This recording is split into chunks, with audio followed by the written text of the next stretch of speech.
What up, guys? Welcome to another episode of Pearl Daily. Today, we are going to be having a conversation on whores and prudes. So as you guys know, we all know what whores are. Look, I talk about them all the time. They're the OnlyFans girls, the college girls that bang the football team, the baby mamas in church. And let's face it, whores are everywhere in 2025. You really can't even go outside without hitting one. And thank you to the super chat from I-80 Avery saying Pearl is my type. I'd really advise you to stop simping. You should save that money, take a woman on a date instead of sending it to me. But hey, you know. And yes, it has been a long time. Thank you guys for tuning in.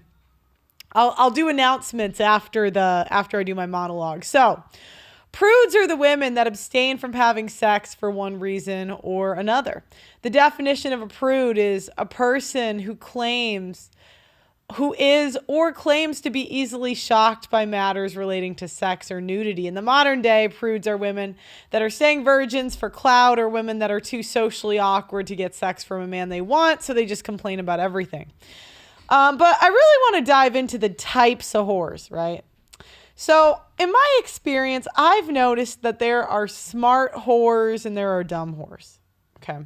So smart whores are women that, yeah, they're whores, but they do it in a smart way. An example, and I almost feel disrespectful saying this, but I love you, Melania, but I don't believe for a second you were pure before. Donald Trump might have bought it, but I'm not stupid. Okay, I love you, Melania. I think you're awesome.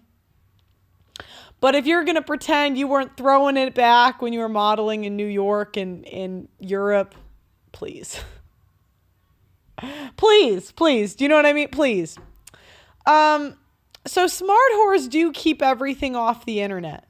So they, women that are whores, I'm not talking about women that are paid to do it. I'm saying the women that love having sex with different dudes. They do it for the love of the game, but they know they got to cash out someday. So what they do, they keep everything off the internet. They'll move away for their reputation. And they are likable, and they just, they like sex. So these women, they focus on giving the guy a very good experience. So he spends the night, she might cook breakfast, she might, give him a massage. But she's smart because she knows she cannot bring purity to the table. She is not going to sell a low body count to this fella. So what she's going to do is she's going to sell a great experience. And the strategy is to hook a guy with good sex and be likable enough to get a ring and a kid. And they wear protection so they don't get an STD, or if they do get an STD, they lie for the rest of their life. Sorry, I hate to say it, but ladies, if you're a woman and you have an incurable STD, okay? The smart ones lie. Now we could talk about morals, but morals, you know me, I try to keep morals out of this. Who's going to have better results? The woman that lies about having something or the woman that's honest? Okay. So then we got the dumb whore. So, a smart whore would be Kim Kardashian. Now, Kim Kardashian, she certainly doesn't sell purity, right? What does she sell, right? She sells sex. And yeah, okay, she didn't get a classy guy to marry her. But it's still, one of the greatest rappers of all time. So she said, you know what? I'm going to be beautiful. I'm going to be likable, at least until I get my children. And then I'm going to ruin his life. Now you could say that's immoral, right? That's totally immoral, but it's smart, right? Like we could say Wolf of Wall Street, right? The guy from Wolf of Wall Street. You could say he's immoral, and he totally is. But he's smart. Right? So we're going to continue. The next thing we got is the dumb whores. Like Amber Rose, she was pretty enough to really get anything she wanted. She could have even gotten away with the whoring, but she was dumb enough to embrace the whore culture and make it part of her identity. Brittany Renner is another one. She could have had it all, but she messed up. I wish her luck with this Kevin Gates guy, but now she can't be the wife. She's got to be the second wife. I mean, you got to accept that at some point. All right. So the next thing we got is the happy whores. They embrace being promiscuous, and they found ways to get fulfillment out of life while still being a whore, right? They've accepted that they will just be a girlfriend and never be taken seriously. The happy whores usually have their life or reputation as a whore out in public. They're honest about their whoredom. And these women can get married. Sometimes they do it. But they will divorce the men. And the way they get married, again, is they gluck. They gluck 9,000, right? And you guys, I love you guys because a lot of you guys just aren't realistic, right? You guys pretend that those women could never pull one over on you. But I need you guys to get, not all of you, some of you do really well with the ladies, but if you haven't really gotten women like that, you can't say that, you can't say that these women could never get one. I've seen too much. Okay. I've seen too much. Okay. So these women, they're just happy to be whores. They'll be passed around for life. This is kind of like the Lily Phillips, right? Bonnie Blue. They're not really contentious, right? If you get them on a podcast, they're not arguing. They're not really defending their way of life. They're just kind of happily saying, look, I'm a whore. I love pleasing men. That's what they'll say. They're like, yep, that's what I'm here to do. If you don't think that they'll get married, idiots. Guys, did Mia Khalifa get married? Yup. Did Riley Reid get married? Yup. Did Kim Kardashian get married? Yup. They'll all get a taker. Somebody's going to do. Now you might say, I would never do it. Okay, I'm happy for you. Just because you wouldn't doesn't mean that someone will. Lizzo has a boyfriend. And I think that's why men are kind of angry, right? Because they're like, you guys make these terrible decisions. You should not come out on top. They're going to come out on top. Bonnie has been married and Lily wants to be married at some time in an open relationship. Yep. All right. So now we're going to, on being a prude. So this is a article a woman wrote about being a prude. So I realize the idea of sexual modesty might sound a bit quaint these days. Some in the culture believe sex should be as casual as shaking hand. And some self-proclaimed conservatives behave as if they do, even if hypocritically giving lip service to the idea of waiting till marriage. But what sounds modest now seems increasingly radical. Holding out, waiting, not necessarily for marriage, but until you know the relationship at least has a shot at going the distance. Unfashionable, I realize. Guys, women with this mindset, trust. I mean, you can, in the modern, okay, for the men that women want, okay. Now, I am not talking about the men that women pass over. We all know women only go for a small percentage of men, right? So the men that regularly and easily can get sex, the men that women want to lock down. Because I'm not with this idea that players don't ever retire. I mean, they sort of don't, but there's levels, right? It depends how far gone he is. But they value their time too much to wait that long for sex. I mean, Jeff Bezos, you know how he got locked down? Does he have time? His time is worth $1 million a minute. Does he have time to go get to know a new hoe? Right? High-level athletes, high-level businessmen, even just men that are busy. They're not going to wait because they don't feel like it. You got 3 days. Okay, the women at 20, right? It is funny. Men will go to the ends of the earth to bang a 20-year-old. It's crazy. The things you can demand at 20.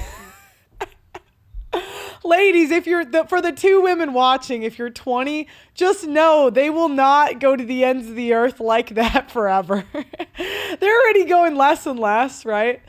But it's at 20, You tell a guy you want to go on a date right next to your apartment, you want to be picked up, he'll say, okay, I'm down, right? You say, could you drive like 3 hours to meet me? They're like, when and where? I'm 28. At 28, they're like, yeah, you can near my house or Naski Nada. Unless they're really naive, right? And the older and more experienced, a guy gets, really, they kind of go through this, the juice isn't worth the squeeze, right? Because they bang a really hot chick and she makes his life hell and they're like, eh. They bang a mid. They just keep going through this. Women only stick around if they're getting something out of it. Yeah, I know. Anyways, my point is this. The prudes don't make it far. Because remember, in the modern marketplace, unless you're going through church or some sort of community to get into a relationship, right? But we all know communities are kind of on the decline. People aren't really going outside like they used to. So what does that tell us? Remember, modern dating is sex first. Traditional dating is sex after marriage. Women that try to look, it just is what it is. It just is what it is. Some will get the right guy. And look, when you say the right guy, look, I'm not saying none will, right? But a lot of times that's a guy with no choice. Now, I'm not saying, I think most guys will wait maybe a few weeks, like, I don't know, you go on a date a week, like a month. But the more and more experienced and the more options a guy has, the less waiting time you get, right? Because, like, I have a friend, he has 40 matches on Hinge that he doesn't even respond to. Okay. Now, if he has the choice between girl A, who he knows puts out and is going to put out, or girl B, who he can wait a month to sleep with, who do you guys think that he's going to pick, right? Now, if she's really hot, that helps, right? If she's young, that helps. But all I'm saying is the older you get, the less and the more experienced and options the guy has. So will a guy with no options do that? I mean, they'll wait till the end of time. I mean, they'll spend a decade in the friend zone. But women, I don't even think the top 20% or alpha or whatever you want to call it, I don't even think it's really just about money or looks. It's really an attitude. And I can say this because I've seen broke, ugly guys slay. I've seen them pull, right? But they have an attitude of they're not afraid of women. They know how to flirt, and they don't really give a shit. It's like, women love the you can stay or you can go, bitch.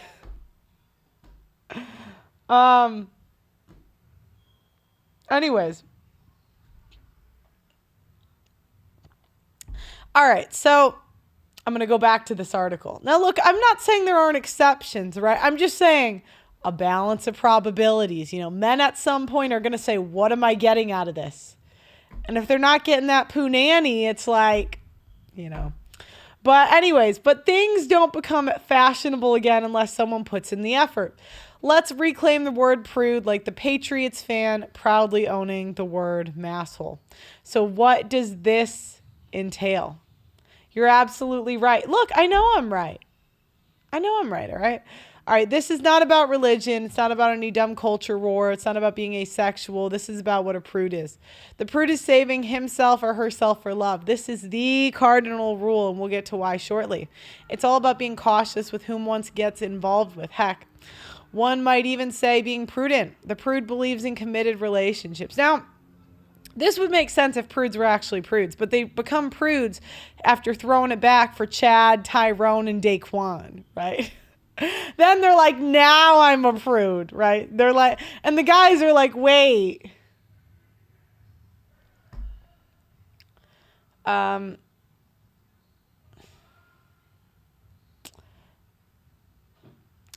right. The prude believes in committed relationships, which probably means monogamous for both parties with an intended duration of the least oh my gosh, of at least the foreseeable future, if not longer. The prude does not necessarily dress herself modestly. Okay, this is where women, they want the best of both worlds. They want to dress like a whore, but be assumed to be a prude. Now, I will say women always lie with their clothes, right? Because it's what they want. There's women that dress like whores that are complete teases. Like, it's not one or the other. But you're not going to get purity points when you dress like a prostitute, right? Purity is entirely about behavior, not appearance. One could leave little to the imagination and still not behave provocatively. One could dress like a Mormon and still be the town bicycle. Dress however you want. That's a separate discussion. Okay. Yep. That's true. I agree with that. The prude is not necessarily saving himself for marriage. Obviously, such a stance is compatible with prudity. However, people tend to save themselves for the wedding night for religious reasons, and proper prudery takes no stance on specific religions or lack thereof. The prude is saving himself for love for both ethical and extremely practical reasons. But on the other hand, wanting to know if you're truly compatible in one of the more important categories might be reasonable before tying the knot. The prude does not hate sex, quite the contrary. Of course, that won't stop the frustrated dates from making accusation. The prude's sex drive is no different than any other woman or man's. In fact, the prude may be better than average at it, but wanting to protect herself is no different than staying away from a strange dog until you know it's friendly. The prude might be more frustrated than her partner. That does take some discipline. The prude does not have a separate set of rules for women. If your stance is women should save themselves, but boys will be boys, that doesn't make you a prude. That just makes you either a sexist pig or a self-loathing woman. The prude does not ever want to be showing symptoms for STIs. Getting routinely screened for STIs is definitely recommended for any non-virgins. Disclosure, I am a physician. And a good idea for both parties before financially making the bedroom plunge, but actually having discharge or itchiness because of important conduct would be absolutely mortifying to a prude. Perhaps not the worst thing we could imagine, but pretty damn close. On the other hand, the prude allows herself human error. Mistakes happen, but on the other hand, we do not want to let them happen because they are mistakes. So again, this is what I explained, like the two types of women. And there's more than this, but categorize. Like, women tend to be either run by fear. So when women are more of prudes, they want the benefit of a relationship, right? And so they want the benefit of lifelong monogamy. They want the benefit of a guy sticking around, and they want to guarantee that nothing will go wrong, that they can't get an STD, that the guy won't leave them, that if he does leave, I get the kids and, child support, whatever. So what essentially they're saying is, hey, I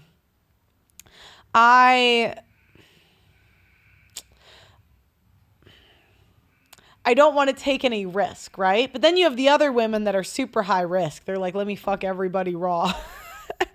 Do you know what I mean? One isn't, now, and I actually see, I got to be honest. It's a scale, right? And we could go through it, but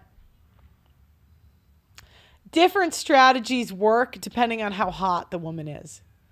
Really, which strategy works? It depends how hot you are. Like, you cannot be that mid of a prude. If you're going to be a mid prude, be young, but over a certain age. Guys will wait if you're hot enough. But if you're fat, it's time to gluck gluck. Like, that's the only way you're going to get in the door. All right. The prude knows and fears the power of oxytocin. Okay, right. So this is the inability to take an L.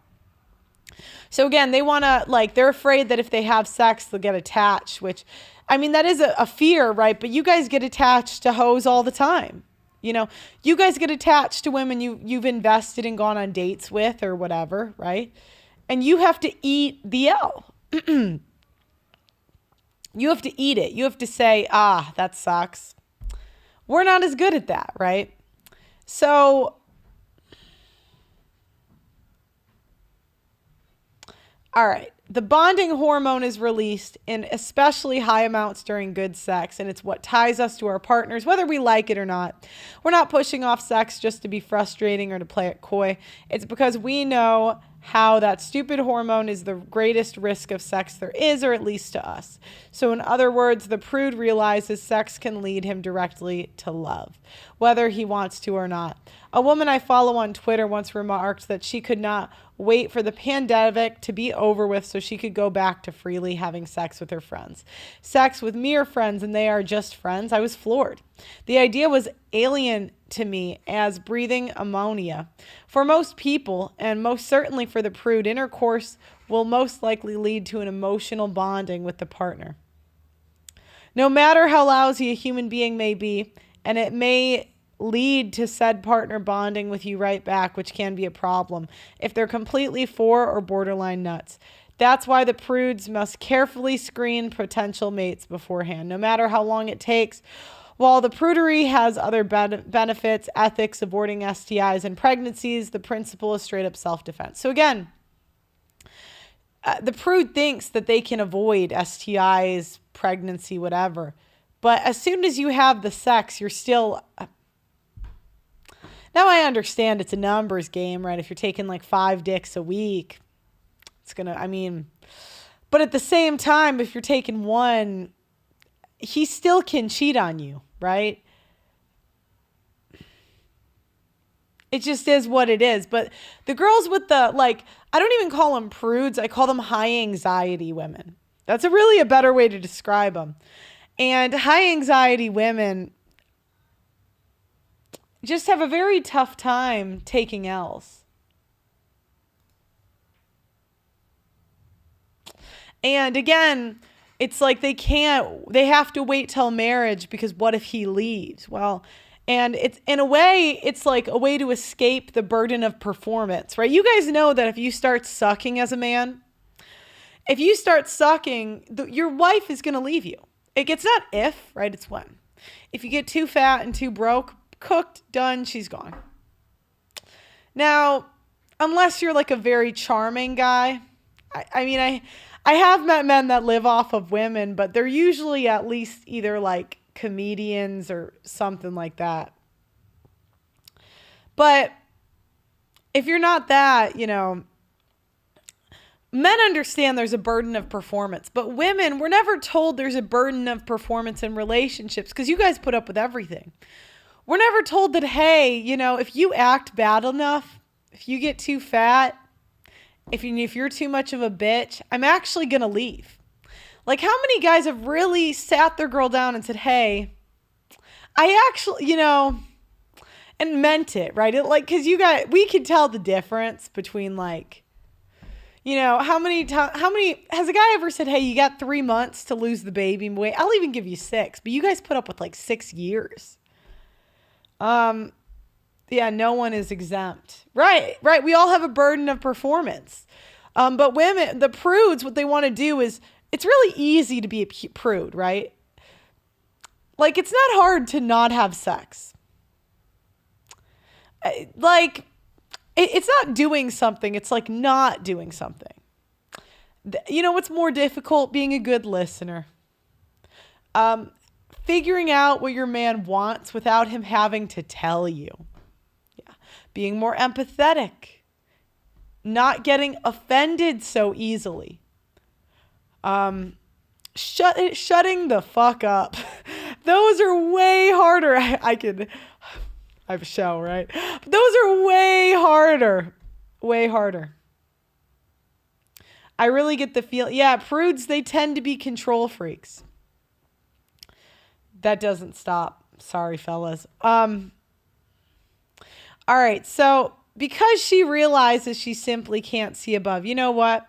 Sometimes I envy people like the woman who can spend a day relaxing, a relaxing evening with a buddy doing the reverse cowgirl and walk away without any lingering irrational need to be around that guy anymore. Or this dude my college friends called the Scorpion because he was famous for every weekend getting any girl in the club he wanted. By sheer command. Get over here. That's great. They can hook up with lots of people. The prude is simply not built like that and knows it.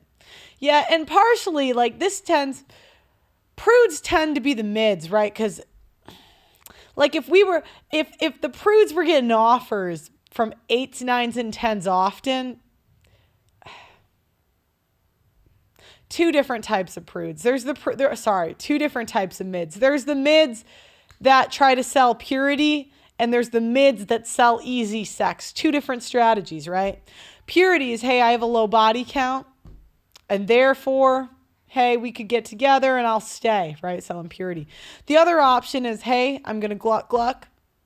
I'm going to gluck gluck real hard. I've gluck glucked everyone and you're next. And I'm going to give you such a good experience. And then hopefully someone will stay. Two different strategies, right?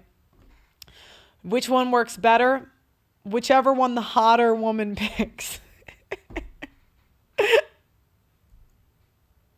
No hymen, no diamond. Yeah, James. Riley Reid just got married. You guys can say that, but that doesn't make it true, right? It doesn't make it accurate. I wish it was, right? But yeah, I mean, it just is what it is.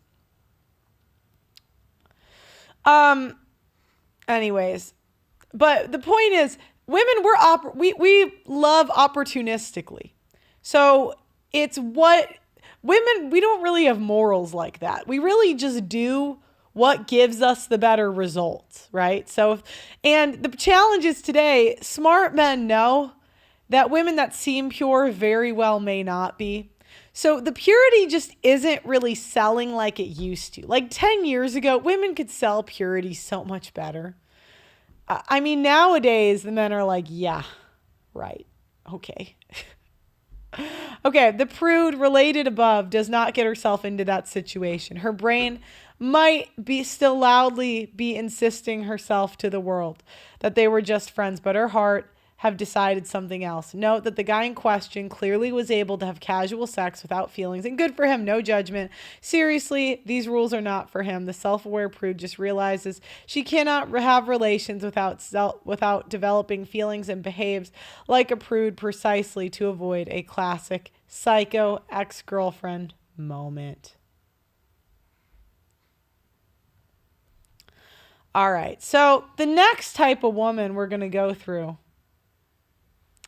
is the virgins. Now, I know you guys are thinking, what virgins? They don't exist. Now, I have met a decent amount of virgins in my life. And they're not really that different from, and by the way, stated virgins. Some I believe, some I might not believe. So these women go well into their 20s and maybe early 30s never having had sex. And this is usually due to some serious mental health issues with these women or some kind of trauma that they're holding on to. So the number one thing we got is anxiety prudes. These prudes fear risk taking for a better future, so they don't take any risks when it comes to sex or relationships. And they're control freaks and they have neurotic tendencies. Like basically they can't give up the punani. And it's not for morals. We don't have morals like that. It's because they can't give up control, because as soon as they give up the punani, who's got control? You do. Well, sort of. But then you got the socially awkward virgin women. And these are the women that are prudes or virgins because of some kind of shortcoming. So they're ugly as hell. No social skills. These are women that are 5s and 6s that are just so awkward that they can't make it to the bedroom with a man they want to sleep with. There are hot ones that do it for morals. Oh, you guys fell for that. Yeah, okay. Then there's the church virgins who just want to be worshipped, right? And they're really set on like needing to be a good person and virtue signal and use it for marketing. And that's not necessarily a bad thing. Like I think, you should market your selling points, and that is a selling point. But like, we got to just be honest here. If you're not cashing out, like if you're really doing it for morals, then you're going to be married at 20. 25, you're just doing it for clout and to show that you're better than other people. Right? You gotta look at the incentives here. Okay, so mids tend to get wifed up the most, or there is actually good women. I always know I'm telling the truth. Do you know how I know I'm telling the truth? Whenever women in the chat get mad. Whenever the women in the chat start telling me that there's good women and that they're special and different, I know that I've hit a nerve, right? Because, and you have to think about this from a logical point of view. And I'll explain. Oh, she thinks she got me. Yeah, okay. Yeah, there's also the virgin women that they do workarounds, right? Like they got finger banged. And then they're like, yeah, I got finger banged. Like, they're like, I got finger banged and I'm definitely still a virgin. Or I backdoored it, I glucked, but I'm still a virgin. I'm still going to sell purity. And if she's over like 20, please expect this, guys. They said, I think Pearl is a 304. Well, you're smart, right? You're smart. You should just assume all women are whores. Really, that's a way better mindset to have. See, Danielle, now she's calling me a whore, right? Totally fine. But that's when I know when they start attacking me, I'm like, I've hit a nerve. I really have. Yeah, you guys can call in, right? Just because your simp husbands believed you, it doesn't mean I have to, right? I'm really tired of these trad cons. You know, I can always tell a guy's a simp when he brags about waiting until marriage with a woman over 25. Now, you're just stupid, okay? And I'm not trying to be rude. But, again, you can fall for that. It doesn't mean I gotta, right? I don't have to. Mary says I should call in. I have some wild stories. Please do. This is a call-in. So, now I'm going to put what I actually think are mid to hoe body counts. I'd say in this marketplace, under 10 is low. I'd say 10 to 30 is mid. I'd say 30 plus is a whore. This includes oral. I'm really tired of the women not including oral. Okay, I'm really tired of you. I'm really tired of this workaround. If he finger blasted you, I'm counting that. Sorry, not sorry. I don't care.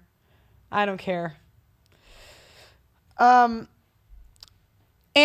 I thought about this when it came to morals, like if women had morals. Now the question is, back in the day, right? There was a point where under certain rulers or leadership, your choice as a woman was to be a sex slave or like work in the fields, right? Can we just be honest? Like if we had to, what we would pick?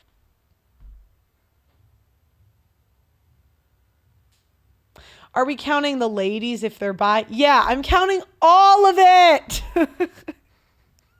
All of it counts. He stuck it in for a second, counts. Finger blasted, counts. Oral, counts. Oh my God, I'm just tired of the workarounds. It all counts. Over 10 is normal when it isn't supposed to be. I'm not here to tell you what the world is supposed to be, okay? But what I don't want is you guys to be delusional out here. I interviewed 1,000 women, okay? We need to really realistically do numbers here, okay?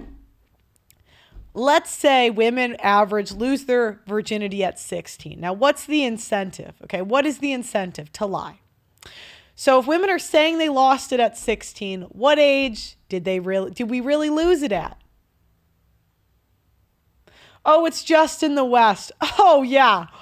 Then why? Then why did I meet all the Muslim women in London that love to throw it back? Okay, I lived in a Muslim area. They're not different. Okay. Why is it when my friends traveled in the Middle East, they said that the Muslim women love to give it back door. So what are they more pure now?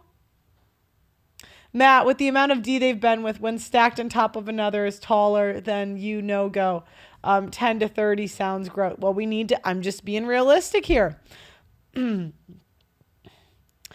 Now, I'm not saying low body count women don't exist. I'm just saying usually they're making up for a personality deficit, right? That's why the men like the younger, right? 21, no older, right, fellas? 18 to 21 only. Yeah, I am from Eastern Europe. Most of them lose it at like 13. Okay, let's for shits and giggles say 16. Okay. Now, how long do you think women wait in between men to have sex? And I want you guys can answer these questions yourself. But I think a lot of guys don't. You guys are waiting months for women, and you're not even asking yourself these questions, right? Okay, 16, let's say 16 is the average. Let's, for shits and giggles, let's go older and say wait till 18, okay? Now at 18, how long are women going to go without sex? Let's say the most a woman will go is 6 months without having sex. I think that's fair, right? Like if you guys could easily get sex, pretty easy with a hot girl, maybe the control freaks will go longer and go a year, right? But let's just say an average 6 months. Wow, this is insane. Less than 24 hours in a lot of cases, says Donovan. Okay, let's do the math, okay? Now, how many men do you think women have to go through to get a relationship? Okay. Let's say the first guy in high school the woman dates for 2 years, or college boyfriend, whatever. Now 20, we're at 1. Let's even say that the woman is so likable, she gets a new immediately after the first guy she sleeps with, she gets what she wants out of, okay? Let's do the math here. 20 to 22, that's 1. 22 to 24, that's 2. 24 to 26, that's 3. 26 to 28, that's 4. Okay. Now, let's assume she shot out of her league a little bit. Okay, let's assume she went for a 10, 10 didn't work out. Went for a 9, the 9 didn't work out. 7, 6. Let's say 5 guys to get a relationship. There's 20. So the question is, how likable is the girl? And that's important, right? How many, and you guys can judge this, right? If she's more likable as a person versus the want to be promiscuous, right? Because some women, it's not in as much. You know, they don't want STDs. They don't want that, like. Now, by the way, this doesn't include the finger banging, all this stuff women don't count.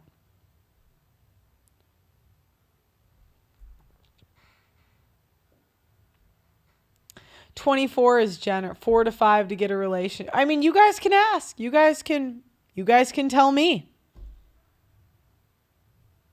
A modern day cum bucket. Yeah. 24 hours.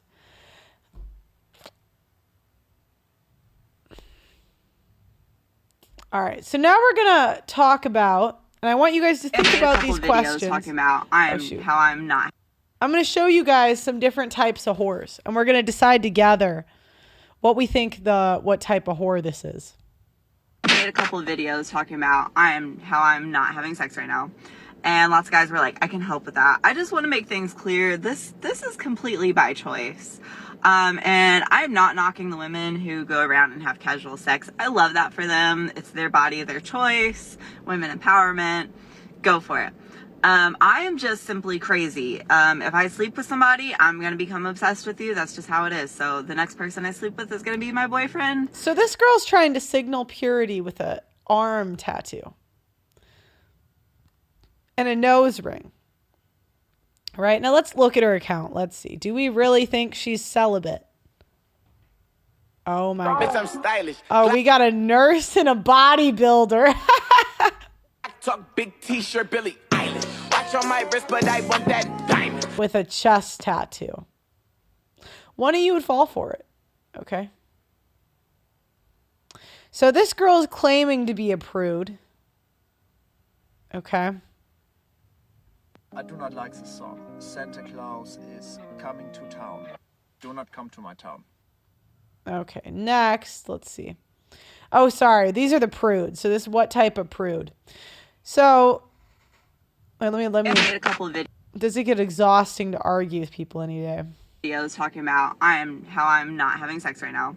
And Okay, so, but she's saying right now. Remember, that's what we got to keep. guys were like, I can help with that. I just want to make things clear. This is completely by choice. And I'm not knocking the women who go around and have casual sex. I love that for them. It's their body, their choice. Women empowerment. Go for it.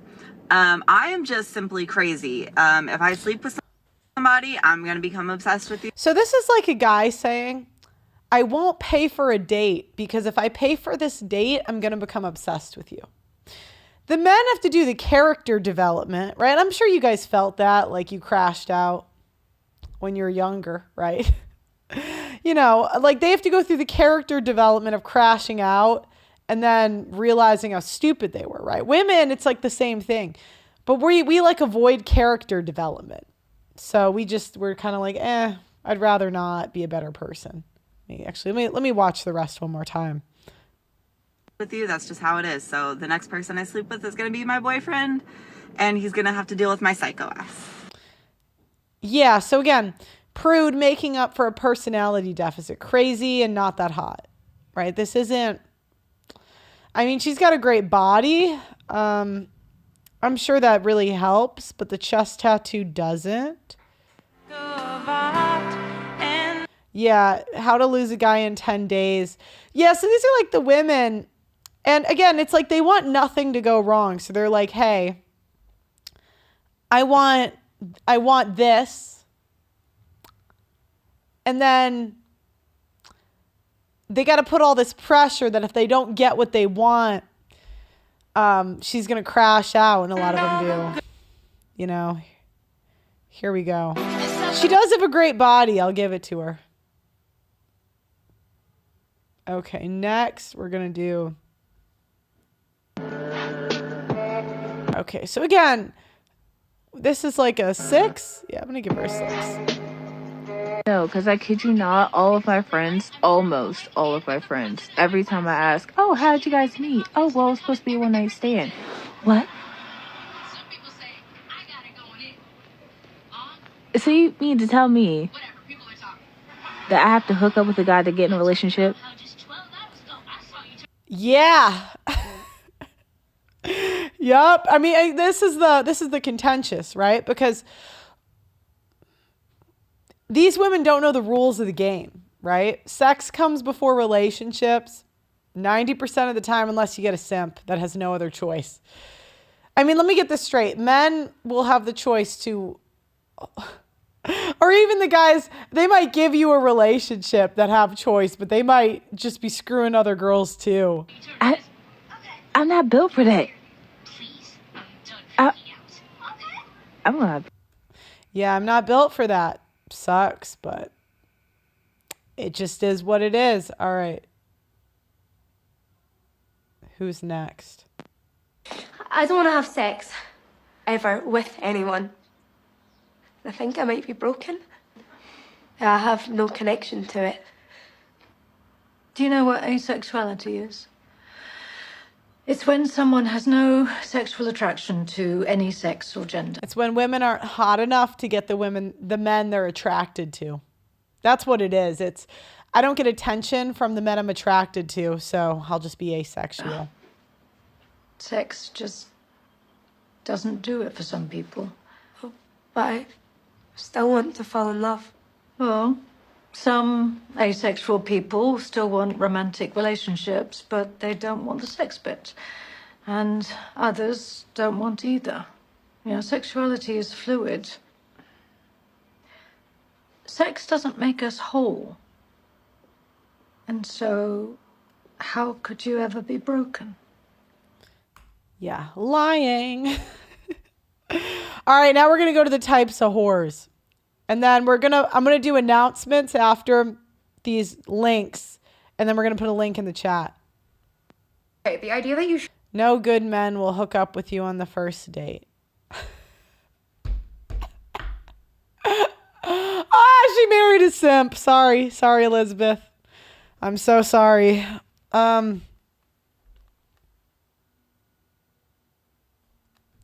Just because your husband was dumb enough to believe you doesn't mean I am. Doesn't mean I am.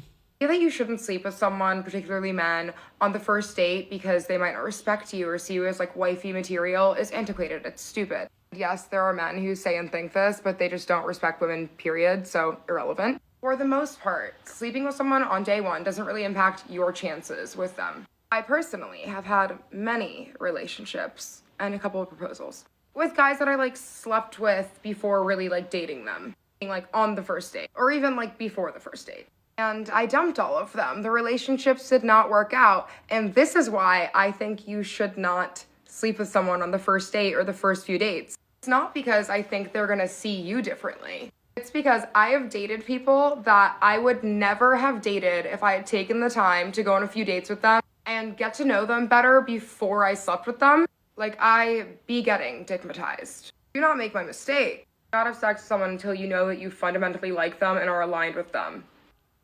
See, I look at her, that's like a chill slut, right? The idea that she's just chill, you know. If it goes wrong, she won't crash out. She'll just bang the next dude. Now, will she cheat? Yep. But at least, you know, you don't get the crazy stuff. Okay, since I'm single, I'm trying to look like hotter at the gym. So I got this 3-pack of bike shorts for $28. And they have the little, like, very slight ruching on the butt. Donovan, he said, translation, I slept with bad boys next. Well, all you got to do is just change your language. I'm definitely looking for something serious. And then you can be next. Okay, who's next? What type of horror we got? And okay, so I know we all have reached the age where we collectively just don't give a fuck about body count no more. Cool. But I will say this. If you tell me that your body count is at a certain number, I ain't gonna lie to you. I might be a little scared. I ain't judging now. Translation, I'm scared, but I'll still do it. I'm scared, but it makes it better because I love the excitement. I am not judging. But I will say this. If you sit up here and tell me that you want to fuck with me and your body count is over a certain number, I ain't fucking with you. Because now it's like, what you take me for? You didn't fuck the whole city and now you want to come settle down with me? Yeah. I don't like nothing about that. I ain't gonna lie to you. And I know y'all be like, I don't give a fuck about body count. We too grown for that, this and that. But realistically, if a nigga tell you his body count is 100 plus, 200 plus, 300 plus, you still gonna fuck him? Translation, she did in fact fuck him. Yeah. What type of hoe is this? What do you guys think her body count is? What do you guys think? All right, next we got... Okay, I know a lot of people won't agree on this, but I lie about my body count. You want to know why? And I learned... That's called a smart hoe. Well, she's dumb because she put it on the internet. But the same way you guys lie about cheating if you're smart, women lie about their body count if they're smart. From this one story. This guy asked me, he's like, hey, what's your body count? I'm like, you tell me yours first. I'm not telling you first. And he goes, well, like 100. I'm like, 100? Like you've been counting? He's like, no, I just know it's around 100. He's 34. So I'm calculating, and I'm not good at math, but that's a lot of people in years. Okay? I'm like, could you have maybe kept with one for a while? No. And he was like, well, what's yours? I'm like, 15. I don't know. I did not know, but I think it was 15. And he was like, that's kind of a lot. Sir, did you just hear what you said? And my friends are like, this is why you don't respect men. I do respect men. But for some reason, I keep getting in cars and going on dates with guys who aren't respectful of 15, I guess. So now I just lie and say 3 every time. Yeah, I think the numbers, what numbers do you guys hear? The women lie to me and they say 3 or 6. I think it depends on the age, like 3 to begin with. They move up to 6. You get to the mid-30s, I think they'll say like 8, 7. I don't even care. They don't even care. They just want to put a picture of you that is so precious in their head until they meet my family. Then you're going to start realizing. What's mine? 0. None. Those 3 men have a lot of names. 0. Oh, sorry. 1. Okay, wait. Okay. All right, we're going to do a call-in show. Ladies talking shit in the chat. If you don't call in, I think I might ban you from my chat, because if you're going to talk, if you're going to be contentious, then come in. Go ahead. Call in. All right. So a couple announcements. This weekend, I'm dropping my documentary trailer. Oh, and I'm so tempted. I might show it to you guys tomorrow early. I want to drop it on Sunday. And we're dropping a trailer to raise money for it. And I got off the phone with the team today, and they gave me pricing. And I'm going to give you guys rough pricing on what we're trying to raise. 100K,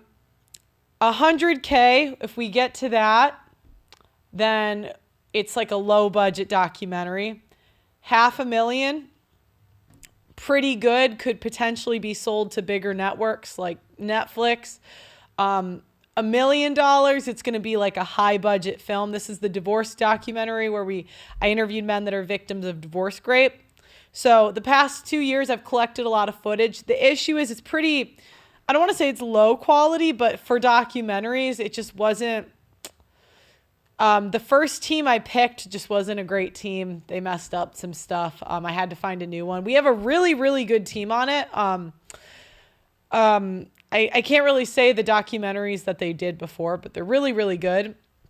So I want to show you guys a trailer of what we already have. The other thing is too, I'm offering, if you donate $5,000, I'll do a shout out to your ex-wife. So if you have anything you want to say to your ex-wife, I'm putting that in.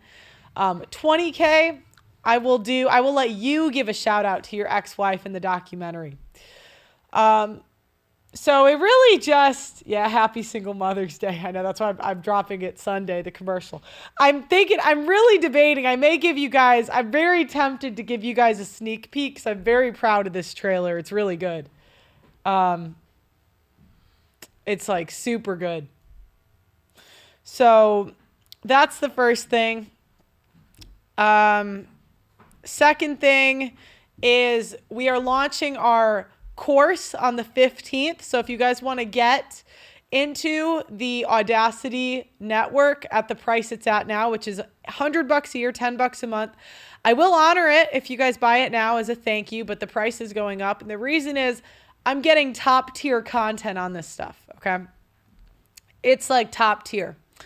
I'm bringing in a PI to show you how to catch your girl cheating. If you want to check before you get married, don't go into things neurotic, but you can trust but verify, right? I have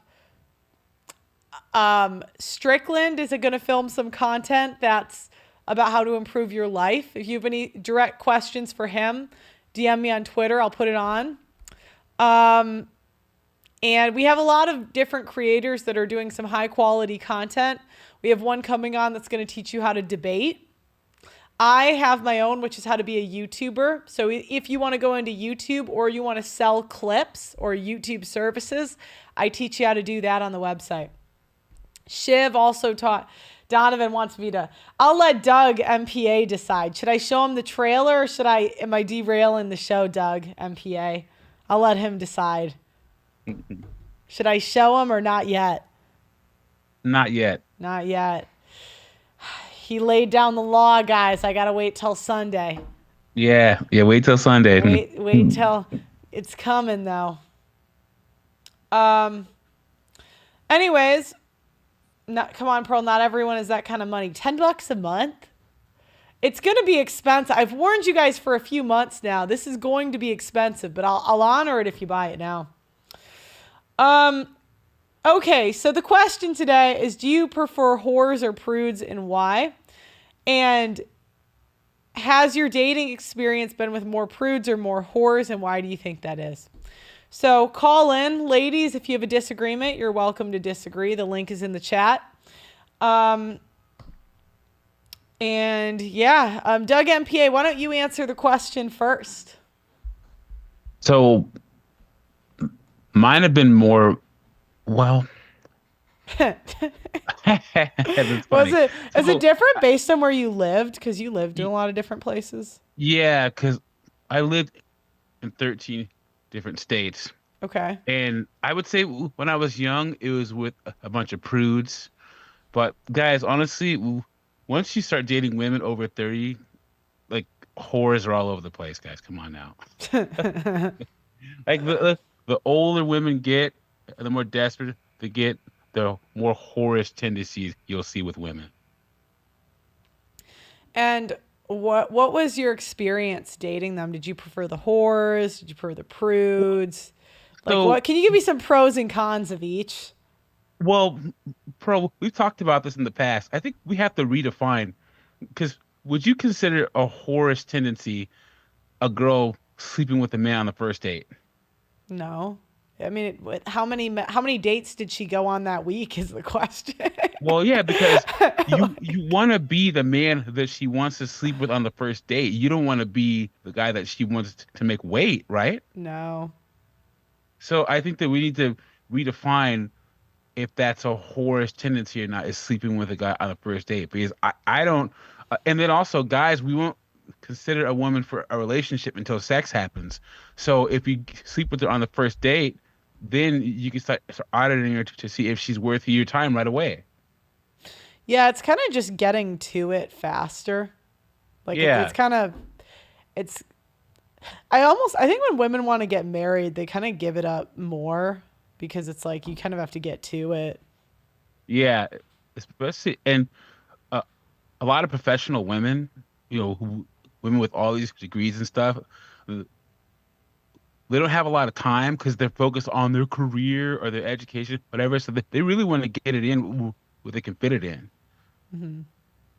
So, but yeah, so when I was young, it was a lot of prudes because of the circles I was in. I was a nerd and stuff. But as I've gotten older and more accomplished, some of the best and brightest women have whorish tendencies. So I have a question. Do you think they were prudes for you, or do you think they were actually prudes? Like, do you think it was because you were younger and they just didn't like you that much? Because, like, obviously, when you're older, women like you more generally. You know what? Yeah, go ahead. I'm not gonna even lie. I didn't. When I was in my 20s, I didn't start working out a lot until my mid-20s. I didn't really play any sports when I was young, so I was I was always intelligent, but I was a skinny nerd. Mm-hmm. So yeah, they may have. I probably took L's and they were prudish for me. I'm not gonna even lie. Yeah, because, like, that's what I think. Even the most prudish of women, like, with the right offer, they're gonna do it. Yeah, I agree. Yeah, 100%. like, I mean, it's just they're not hot enough to get any offers they liked, or they're too unlikable or whatever. And remember, I'm one of those. I was born and raised in the 90s, and I always say that us 90s raised men were the biggest simps ever. We were the most romantic simps ever born. So yeah, I took a lot of L's in my early and mid 20s. I'm not gonna even lie. What's the longest? I saw the world through. Huh? What's the longest you waited? When I was in my 20s? Yeah. A while. And never got it. I think maybe like 6 months or something like that. Yeah. Damn. I took some L's. That's why don't trust a guy who says he's never taken an L or never simped, because he's lying to you. This is the United States. This is the West, guys. Come on, most of us have simped and taken L's. Right. Is there anyone that's called in or no? Yeah, I'll let him in. Oh. So Cool. we got Lewis. I'll let Lewis in here. Lewis, are you there? Hey, Lewis, how's it going?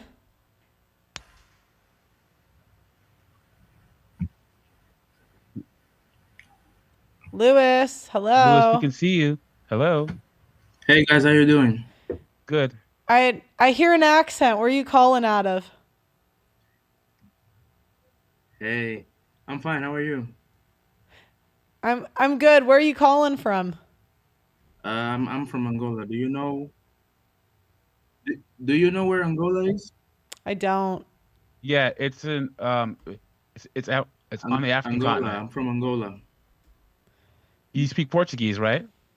Yes, I can. Yeah, I know where Angola is. Angola. Hmm. So, what's your experience? Do you prefer the prudes or the whores? Uh, well, I can't really say because in terms of, I mean, I would prefer, I would prefer like, well, I don't know. It's a hard Yeah, choice, a right? prude, of course. I would prefer a prude, but sometimes when you wanna release some stress or relief, I would say, a whore would be good, somehow. But you know, uh, I'm not saying in terms of trying to degrade myself as a man, but it's just basic male nature, to have a sense of hunting Mhm. and somehow conquering, So, how long but would you be willing to wait?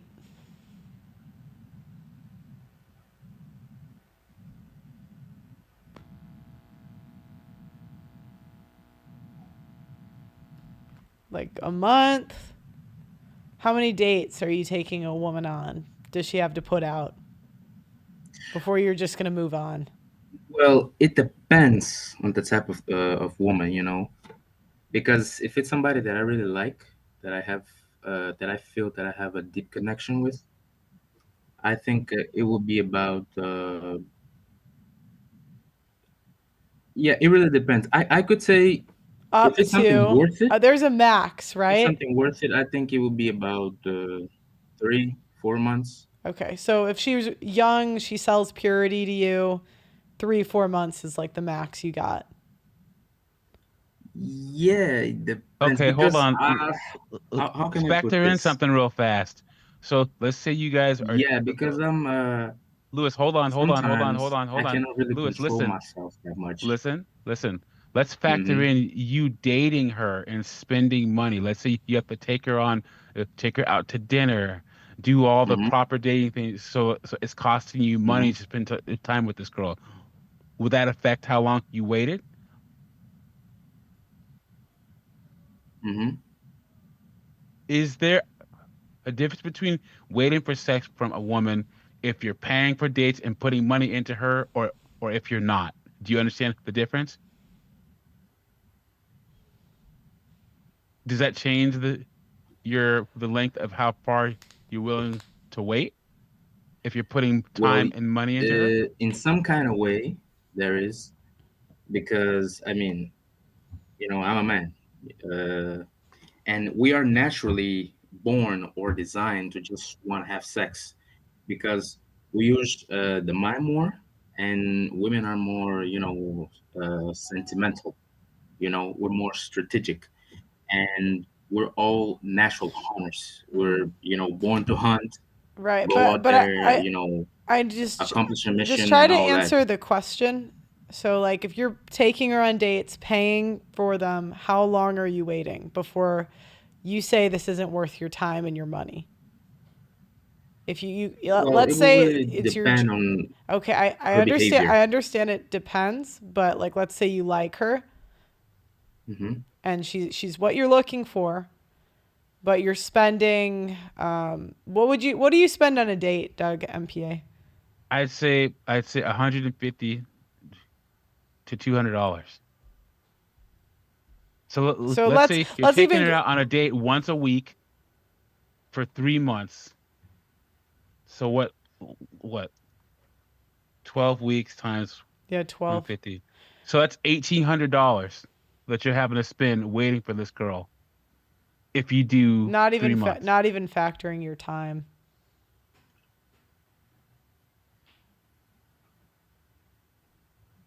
Gotta get to it, bud. Gotta get to it. We have How long? a bunch of callers on the line.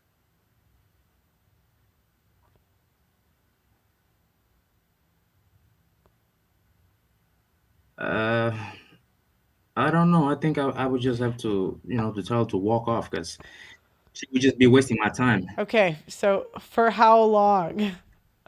Kirk says I only married my wife because she made me wait. Kirk, I got bad news for you. Okay, good. How long? Okay. I think it would be about 2 months. Yeah, 2 months. Okay, so you would spend um at least if it's $100 a week, so like eight, so about $1,000, not including your Mm-hmm. time. So that's like $1,200. Uh, But if you really liked her, she's worth $1,200 of wiggle room time, and you're willing to take a $1,200 L. Okay, we're gonna move on to the next caller. Yeah, because we call in again another time, but we got to keep the call queue moving, okay? Yeah, we gotta.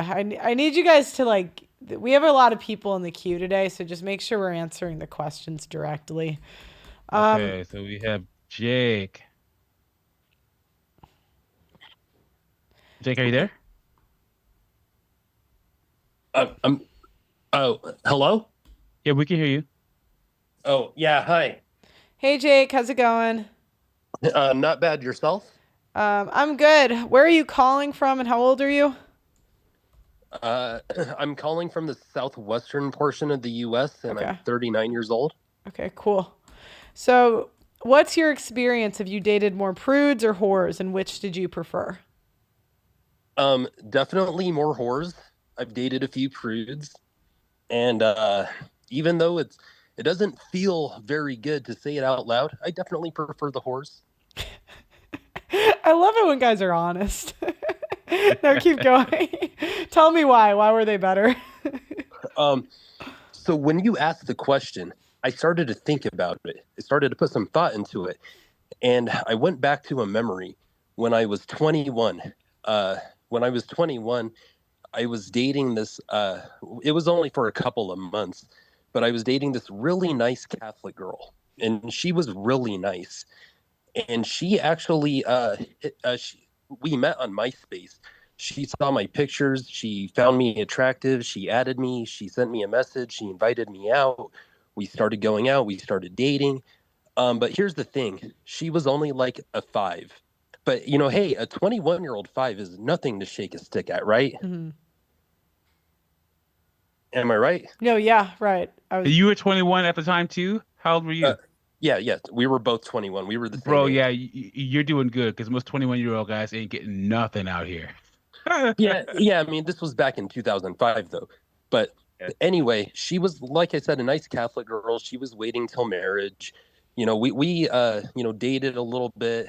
We fooled around a little bit. I mean, nothing, too saucy, nothing, too saucy or anything like that. But it eventually ended, and I wasn't exactly in the same place as her. I wasn't the same faith. I wasn't waiting till marriage. And then a few months later, I lost my virginity to like a 9, a 21-year-old 9 that looked like a Barbie doll.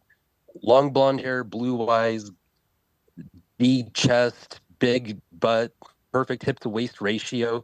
And I slept with her on the first date. And it's like, who do you think I like better? The nice prude Catholic girl that's waiting till marriage, or that, smoking bombshell Barbie doll? Yeah. And was that the only prude you dated, or did you date like more after? In all honesty, yeah, that's the only one I dated. I did have another experience with a prude, though. Okay, go ahead. She was my coworker, and she had a rule that she wouldn't sleep with a guy for 6 months. That was her rule. And she was 26, I was 21. And that's about the age where my experience with prudes kind of ended. But anyway, you're done with that bullshit. Sorry, go ahead. Yeah, for real. But I went home with her because a bunch of coworkers went to a bar one night, and she lived really close to the bar. And since I was, the youngest guy there, I was 21. Everyone wanted to make sure that I'd be taken care of. So she let me go back to her place, and I tried to, get in her pants. And she shot me down. She gave me a bunch of bullshit reasons as to why. And she told me, try to find someone your own age. Well, like 5 years later, we didn't work together anymore, but we still had a bunch of the same friends. She came back into town, and by then I'd already hooked up with her hottest girlfriend by then. Now I'm 26 and she's like 31, and she'd put on a lot of weight. And we ended up at the same bar, and she was throwing herself at me crazy hardcore, trying to like lure me back to her hotel room because she was back in town for the weekend. And I was not having it because she'd put on so much weight. But it's like, no, like 5 years ago, yeah, I totally would have. But now, like, no way.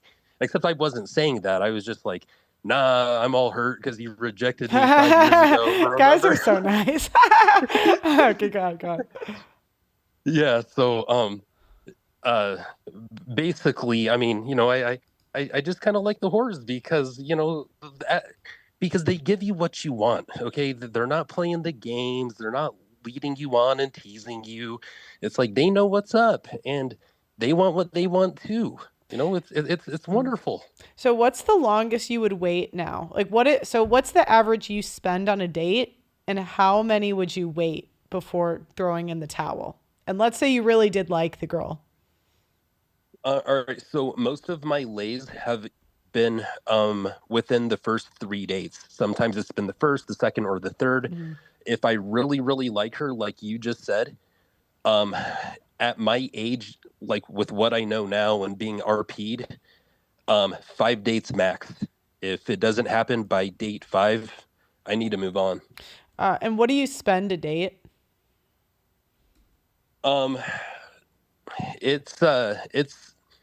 It's circumstantial. I think that the most I've ever spent was like $300. I don't know if that's a lot to you or to the audience or whatever. What's your average, would you say? My average is 60, 75. Okay. Well, So 70. How big is the city that you live in? Do you live in a major city? Less than 1 million people. Yeah, so you're still gonna be spending 150 on a Friday night for a date. Wait, you just do drinks, I'm guessing? Yeah. Yeah. Yeah, just drinks. Or concerts. I mean, concerts can be a little bit more expensive. Okay. Cool. That's all the questions I have. Doug, do you have any more on PA? I do not. All right. Well, it was nice to talk to you. Thank you for having me, Pearl. Yeah, thanks for calling in. Second. In the waiting room. 1 second. Okay. You really, Doug MPA, you don't ever do drinks? Like just drinks for first date? I don't drink most of the time, if at all. Oh, okay. And honestly, here's the thing.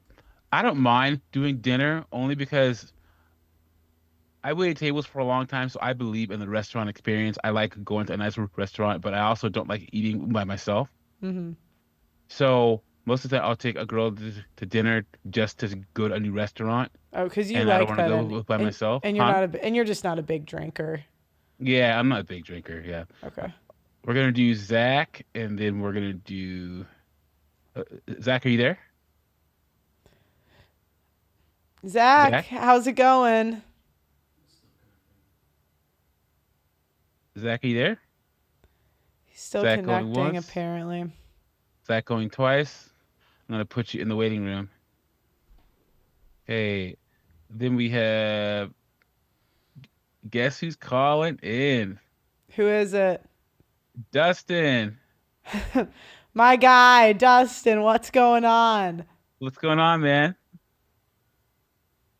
Yo. What's going on, man? I have a feeling I know your answer, Dustin. Wait, I gotta say, man, all my friends got girlfriends in the last couple of weeks, so I haven't been able to, talk about whores in a minute. But nice. Okay, so But, whores or prudes? Who have you dated more of? Well, no one's a whore until after I slept with them. So that's what I say. Yeah, but I probably whores. It's just you got to hang on, let me get this sun out of. The thing about whores is that you want to sleep with the whores that don't think they're whores yet, and that say like, "Oh, I don't sleep with guys on the first date," or I don't just sorry.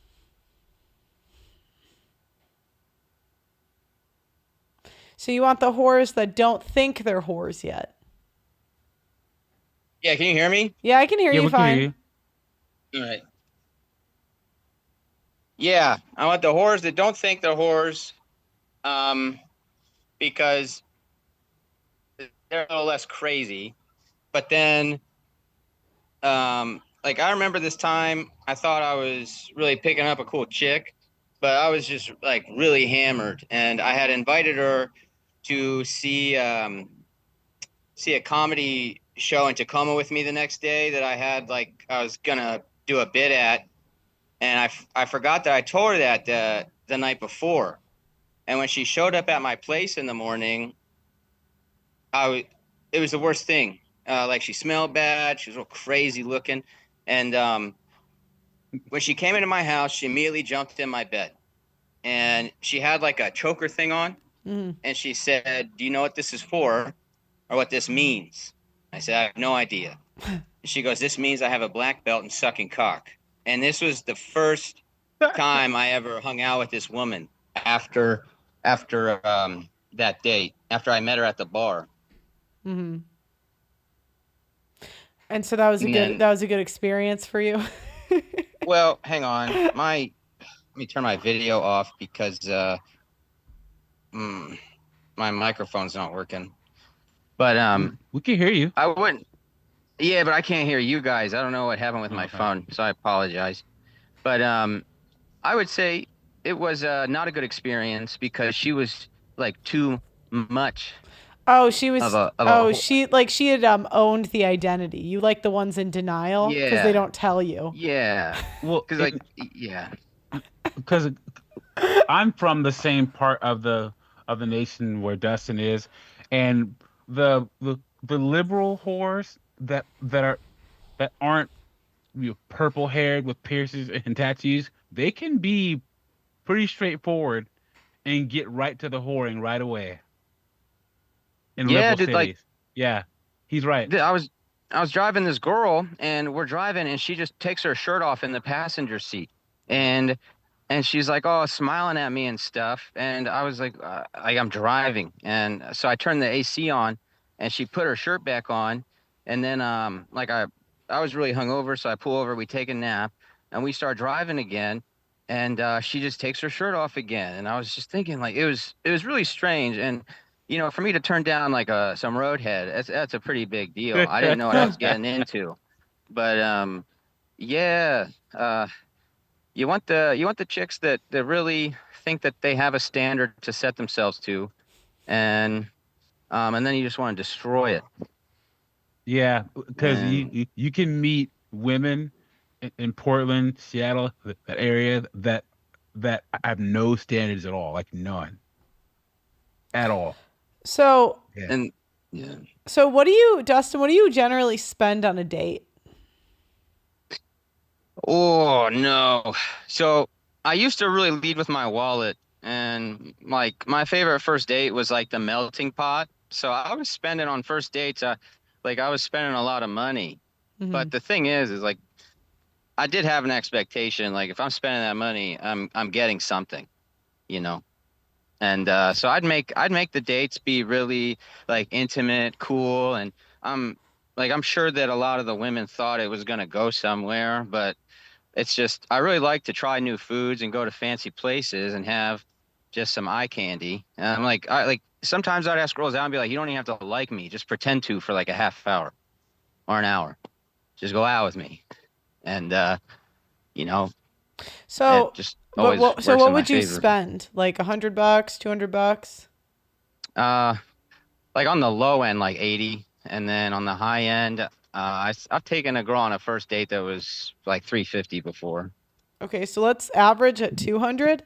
How many Yeah. dates are you doing Oh, until now? Now? Or how many days am I doing until I get laid? No, until if let's say you really like a girl. How long Yeah. until you're just you're saying this is too much money? Like 2. Dude, I don't really like women. There's no way, man.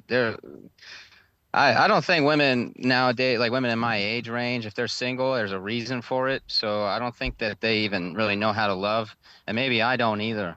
But I really think they're all evil. I feel like they're all plotting against me. Or You're also something. in Portland, dude. Oh, That yeah, doesn't that help. too. Yeah. I don't even know what's wrong with this place. But Portland, yeah, I don't think you can like a woman for longer than like a conversation over here. Yeah, just move if you can. I'm trying, dude. I think one of the Dakotas gave me a nice conservative lady. Yep. Cool. So you've dated more whores than prudes. Yeah. Well, it just depends on what like makes a whore like a whore.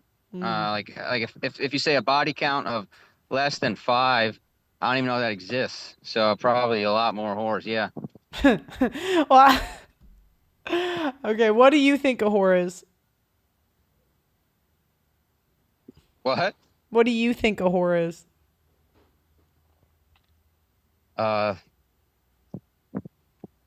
Any girl that one is gonna sleep with me on the first, second, or third date, but usually, So yeah, I guess that is everyone's a whore.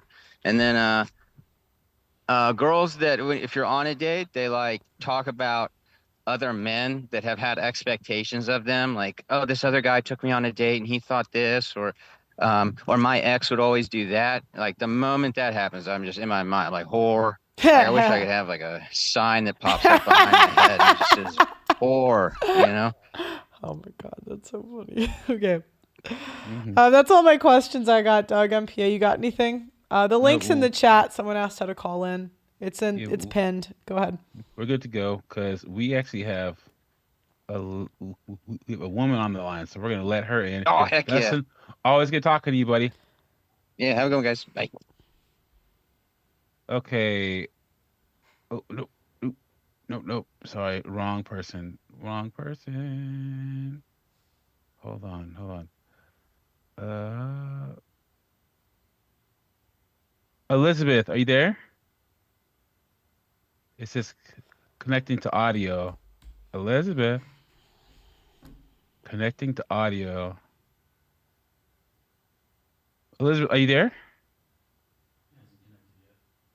Elizabeth. Apparently Elizabeth she hasn't going connected. Once. Elizabeth going twice. We're going to put you back in the waiting room because it keeps saying connecting to audios. Hello? Elizabeth, are you there? Yeah, we can hear you. All right, hi. Hi, Elizabeth. How are you? I'm good. How are you? Where are you calling out of and how old are you? I'm in the United States and I'm 19. Okay, how's it going? Doing good. What about you? Good. What did you call in to tell me? I don't know. I just don't agree with some of the things you say. Like, a man's a simp if he's like waiting for you, Like, I don't agree with that. I feel like I didn't say that he was a simp always. I feel like that no man or woman would be with you. I mean, would like have sex with you if on the first date. Like, no good woman or man would let that happen. Yeah, I Like, think why would you risk pregnancy? That's a and fundamental like misunderstanding of men. Most men will have sex with you on the first date. I feel like no good man would do that. Okay, well, how do I know you're good? That's the thing. You have to look at a person's actions and how they react. Like, a good woman wouldn't let you hit on the first date. That's just what it is. Are you able to download a dating app?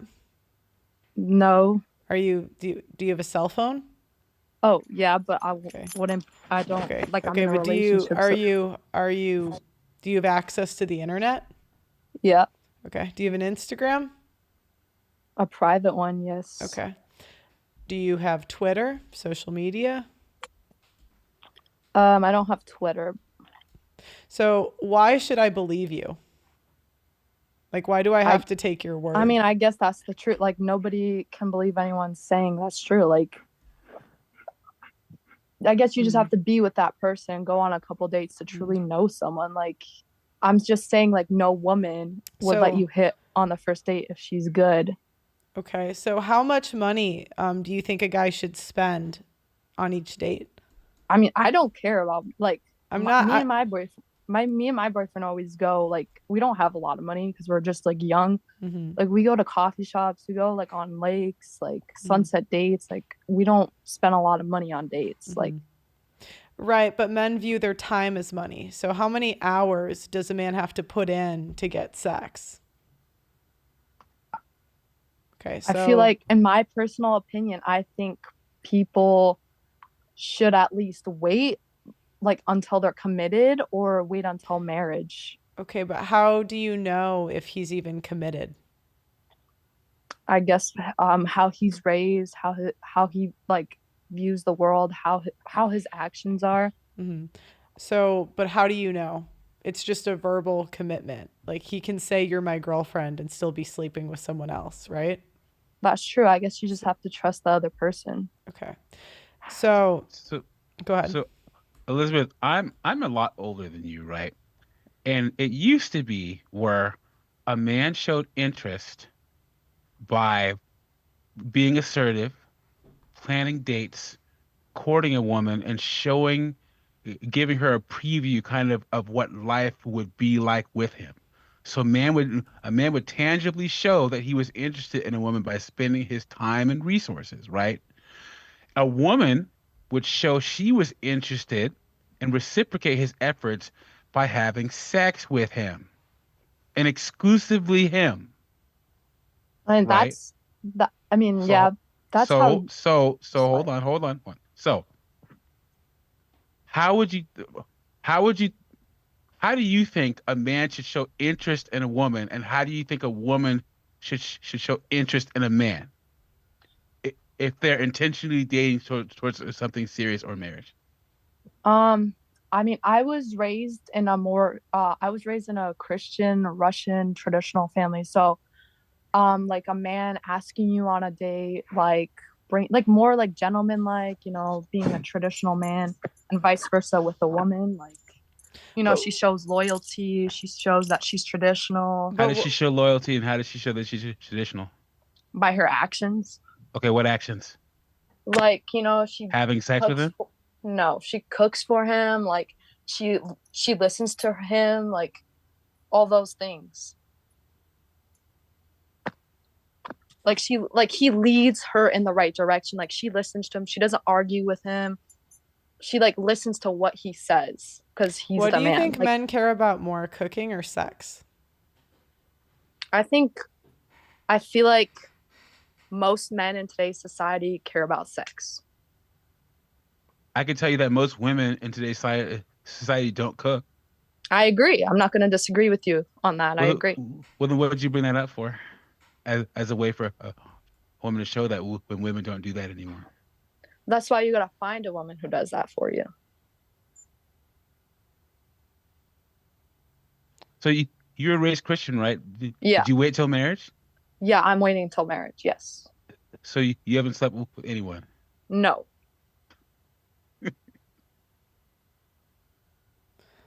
Okay, your boyfriend can believe that, but I don't have to. I mean, I've been with my boyfriend since I was 14. Yeah, but why? I mean, you still have access to the internet and dating apps. I don't do dating apps. I think they're stupid. They're only for hookups. Right now. Why would I want anyone else if my boyfriend's the best out of the best? Like, he's truly the best person. I would move anything for him. Do I care what women say? Sure. That's like, I feel like, not to be mean or anything, I feel like that's your problem. Like, you just complain about women all the time. You don't like show both sides. Like, I don't know. Well, I wouldn't have anything to complain about if women didn't keep doing crazy stuff, right? I mean, I've I had women, agree. I've had women that are as pure as you claim to be, right? That waited till they were married, and they're some of the worst divorce stories I ever saw. Terrible. We have pastors out here, bishops, getting divorced. Their wives leave them and take them to divorce court, take their kids from them, alimony, all that stuff. I agree. But so I feel I like have a question, Elizabeth. If you did hook up with someone else, would your boyfriend know? Yeah. How would he know? Because knowing me, I'd probably be too guilty and I would say something, which would never happen though. Okay. And he has so do people that lie generally come and give the truth out freely? No, but okay. So if you cheated, right? How would he know? He would just know, because I would feel guilty and I would act weird around him. And also the fact that he has access to my phone and everything. Elizabeth, you know that the stat is 22 to 28% of men in the United States are raising kids who are not theirs. Yep. So there's a good chance, and that's a woman having another man's child. So I would say it's probably triple that number cheat and get away with it. Yeah, I agree. There's some terrible women out there. But why are you like in this mindset that like all women are terrible? All like you have to like. I didn't say like, terrible. There's some good women out there. Like, well, I feel like I don't just blindly trust things I can't verify. I get that. I just feel like social media skews our perception into things. I interviewed 1,000 women. 1,000. Yeah, but that's not like women from the entire world, right? It actually is. I went to Ireland, England. I interviewed women from Africa.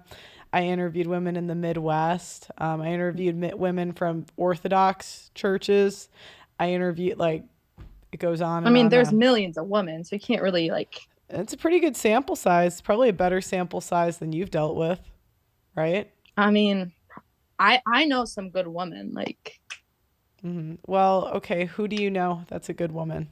I mean, you guys should go to Russian church. Like, you'll find like the best woman there. What's the religion called? Well, I'm Pentecostal. Well, my family's Pentecostal, but like we Pentecostal Russian. That makes sense. Okay.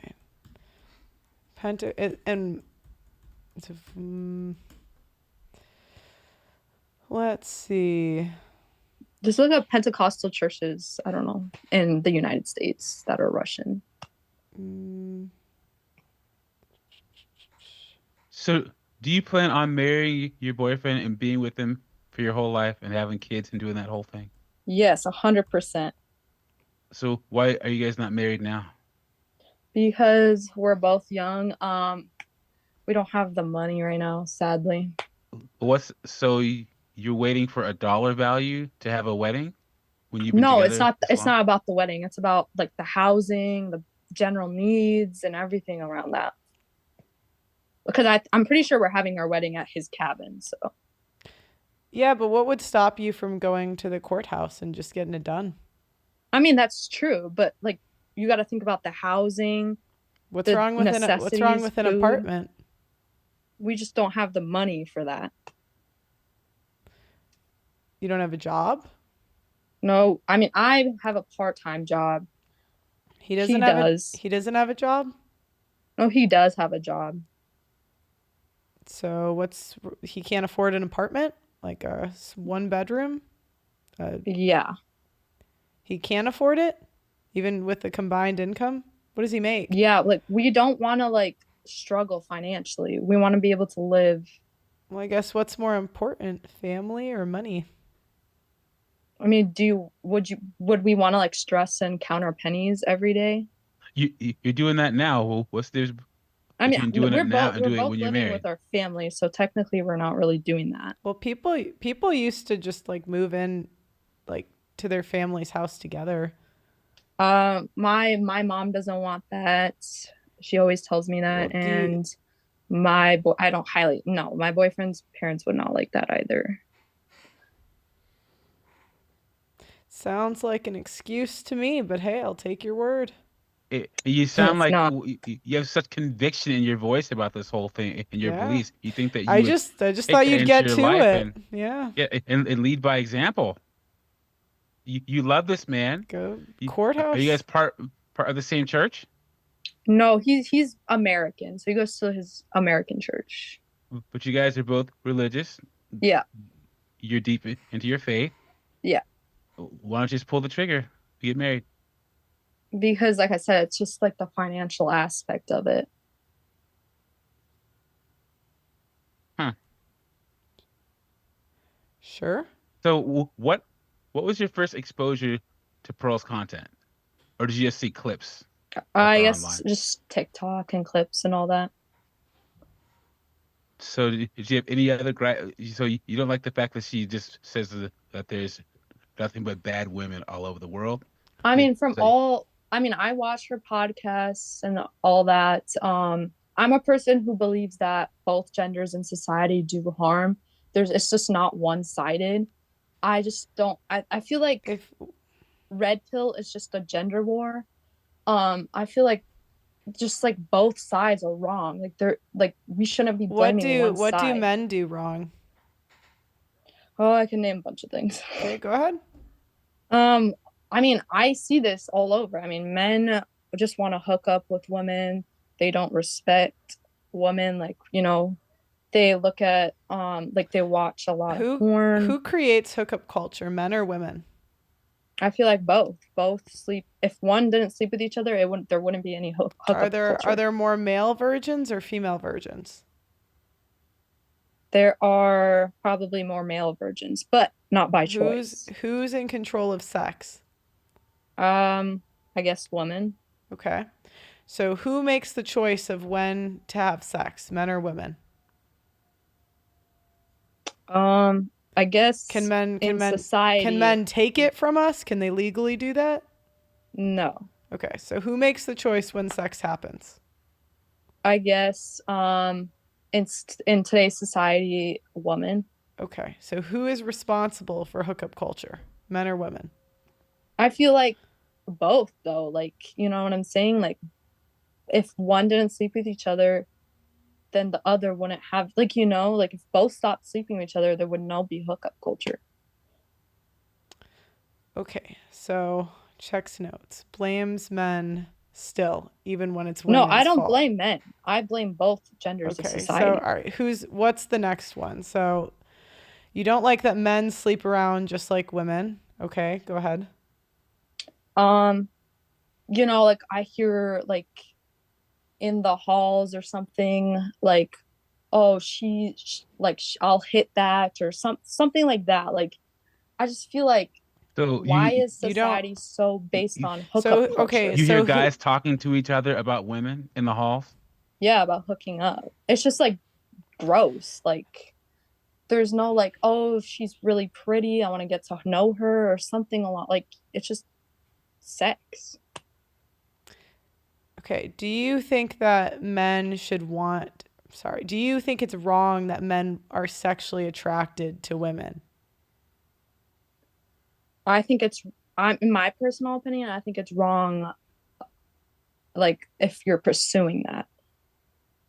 So it's wrong for a men to want to have sex? Outside, in my personal opinion, outside of marriage. So what's the difference between a woman that sleeps with her boyfriend and stays for life and a woman that's married? I guess marriage is a commitment. Right, but is it still a lifelong commitment today? Do people stay married? No. Okay. That's like the sad part. Okay, and, so then who ends up leaving most of the time? Who breaks up these marriages most of the time, men or women? Women. Okay. Go ahead, Pearl. Did you have both? Are your parents still married? Yes. Sorry, I couldn't hear my volume. And so everyone around you is just married, huh? And just doesn't have sex at all? They all just wait. I mean, I don't really know that because like no, like No, I mean, you I said they don't just want. got to find like good women. So I'm guessing the like women I are mean, around you. yeah, yeah. You gonna tell them like where, so they can go find them? The Orthodox Church, huh? I mean, yeah, just like Is that Orthodox? Is Russian Orthodox different than just Orthodox? yes. I think they're just different. I mean, I wasn't raised Russian Orthodox. I was raised Pentecostal. So, since you're all wise and knowing for being 19 years old, how would you recommend a guy find one of these good women that you're talking about? A guy that won't leave him, take his kids. That I'd say just focus on God in your life and have. Why is that funny? I mean, worked out for me. Yeah, but you won't. 6 years, you won't pull the trigger, right?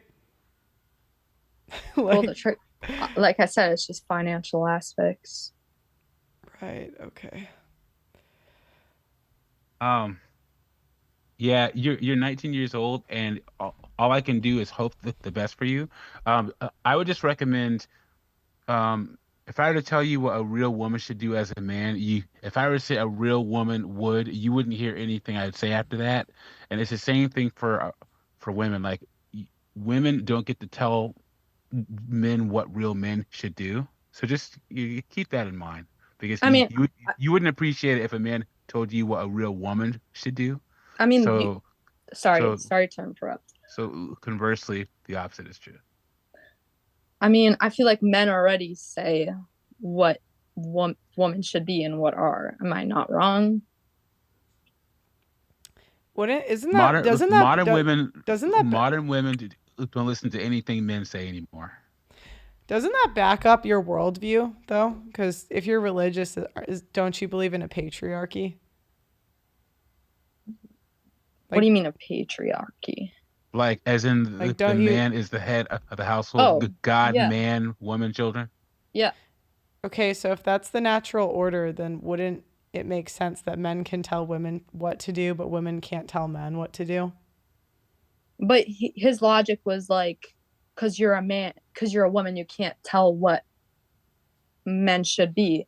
So then as a woman, men don't know what women can be or what can they not be, since they don't understand women, you know? No, but I'm saying if you believe in patriarchy, then he's exactly right. Like, you're using an egalitarian argument and saying that, well, if men can't tell us what we should do, then we can't tell men what they can do. And I'm saying if you're religious, which most people aren't, so if you're not, it's like that would make sense. But it's like if you're saying that you're this like Christian trad chick or whatever, then like you would recognize the difference between men and women, and have more of a patriarchal worldview. But if you're nagging men on what they can and can't do, then that's out of order.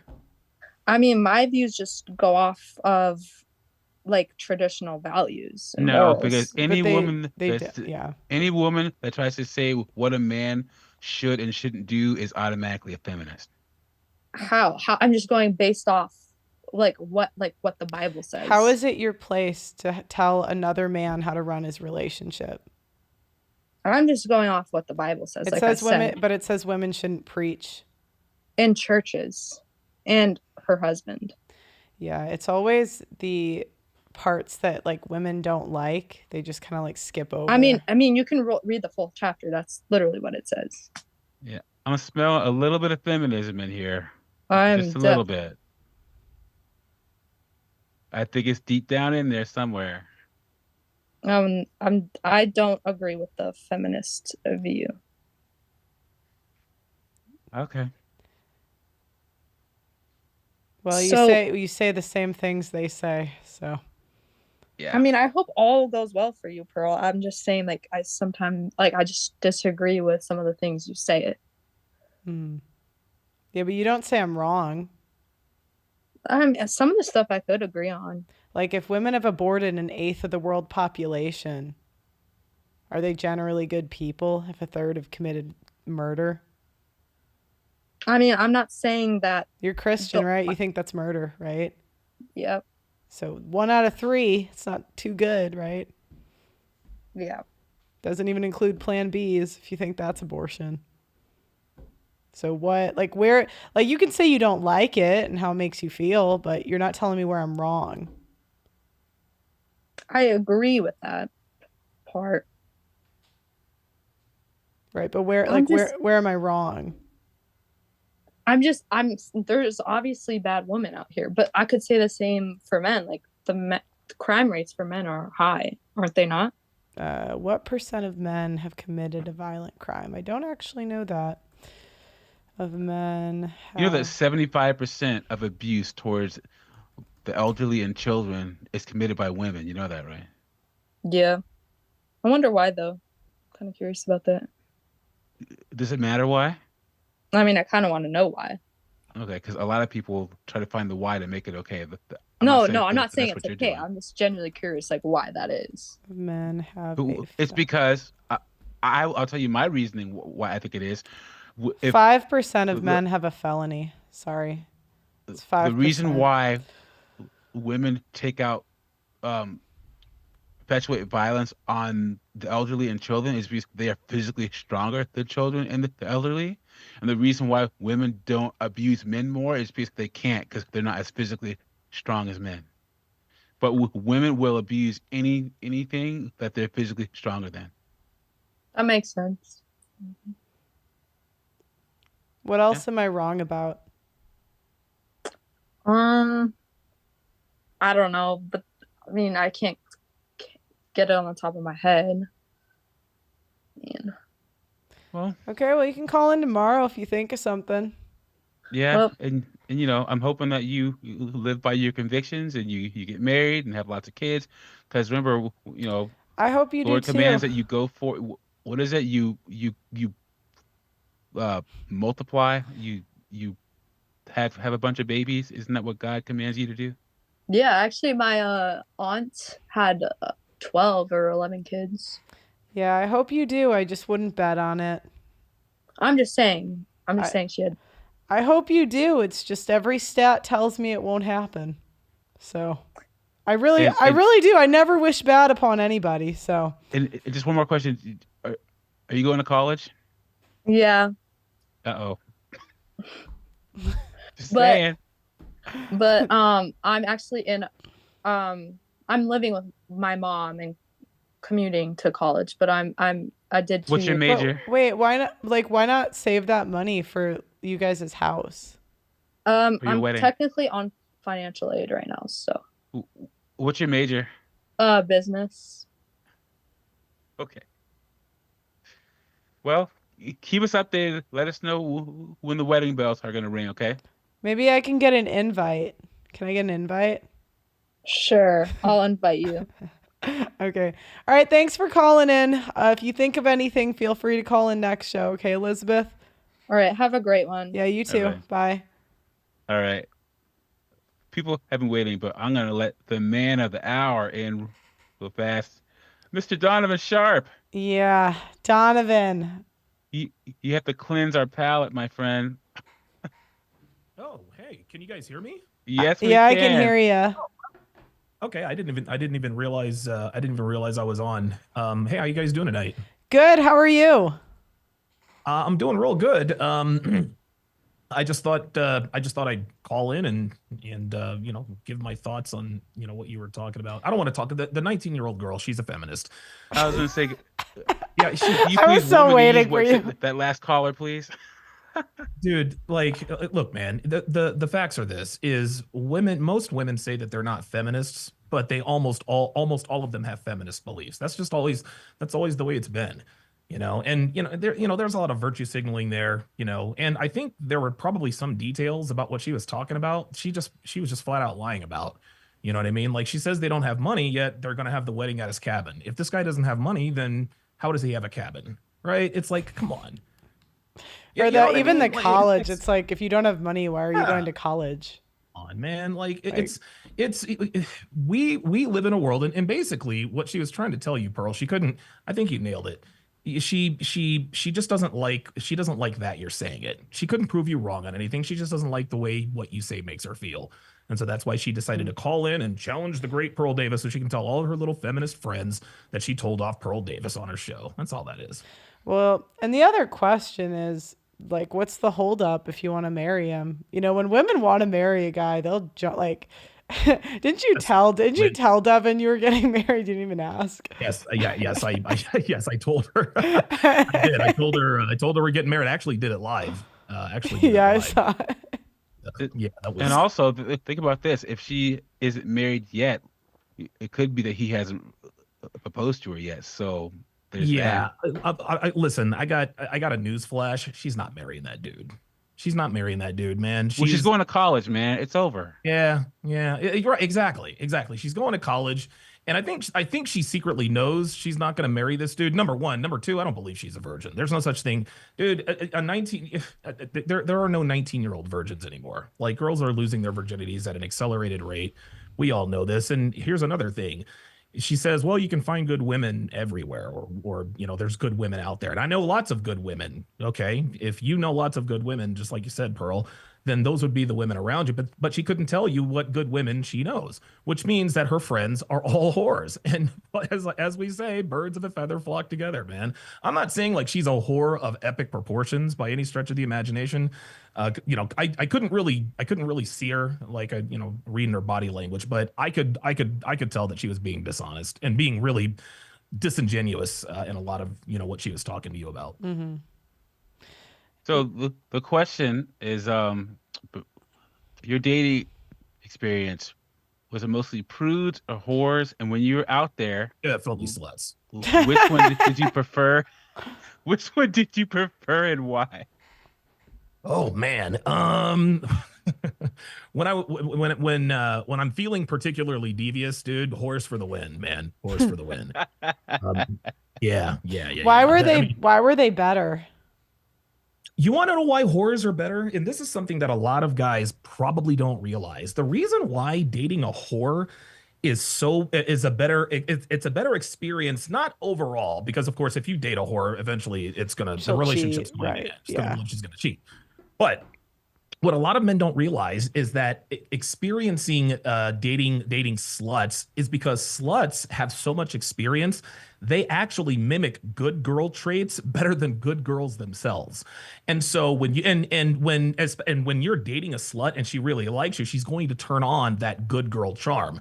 Good girls don't really know how to turn on the charm. They don't know that good girls don't really have girl game. They just kind of are. If a girl's not sleeping, or if anytime a girl is not sleeping around, she doesn't really understand, how, what men want, how we operate, et cetera, et cetera. So, and again, good girls, we all want the virgins and this and that and the third, but at some point, I think most of us have to realize that most women are sluts. What you're saying is a slut can turn on the good girl for the right man. Absolutely. If it's necessary, but a good girl can't turn on the slut.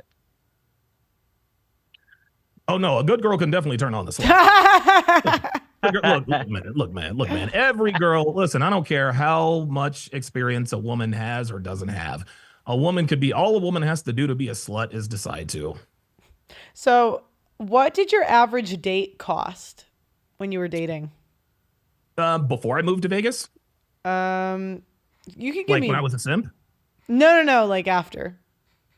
Oh, Jesus. 25, maybe $30. Today, would that be like, because this was like 10 years ago, right? Or no? Yeah. Oh, Jesus. Oh my God. I'm getting old.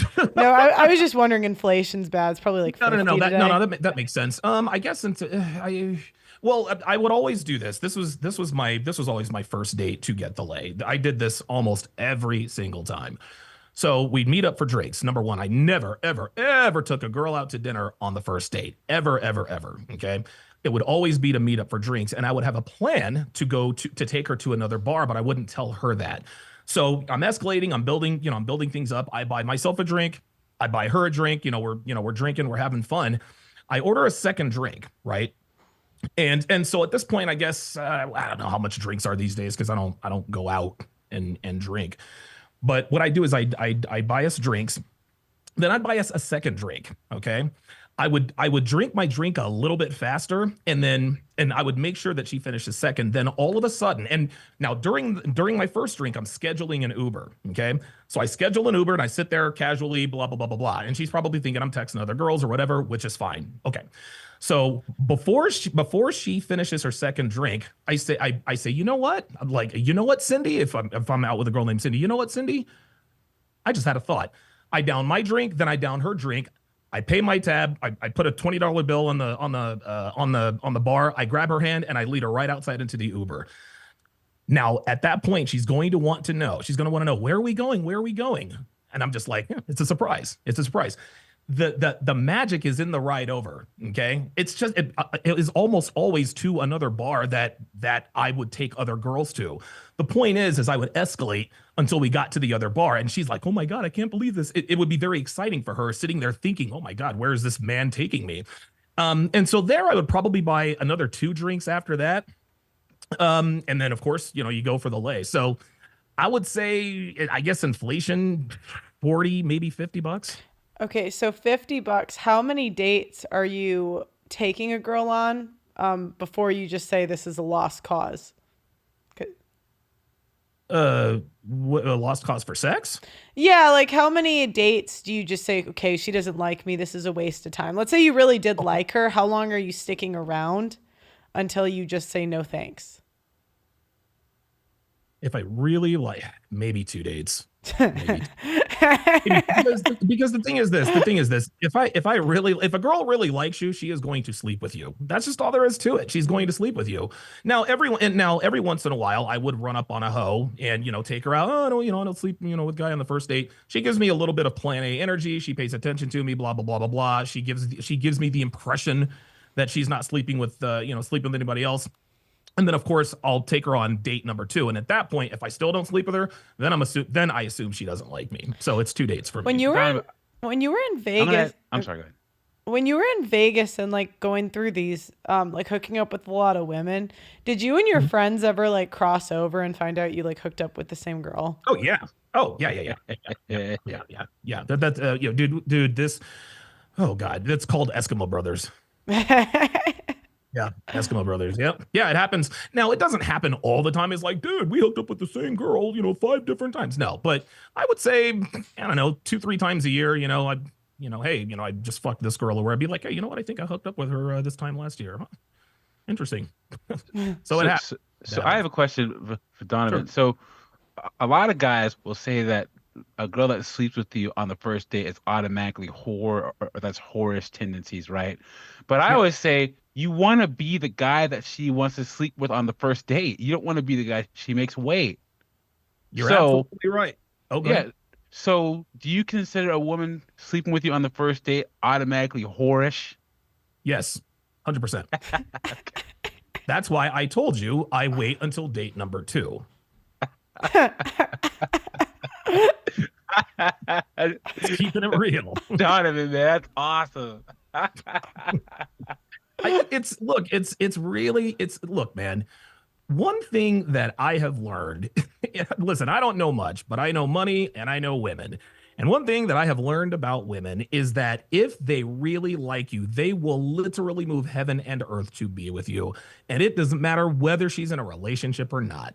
If a girl likes you, she will absolutely sleep with you. She will absolutely sleep with you. Now, the thing is how do you get to that relationship, right? Like if I sleep with a girl on the first date, I automatically put her in the sex only category. Okay, Donovan, you said you've dated girls in Vegas. You've been in relationships with them before. How did that happen?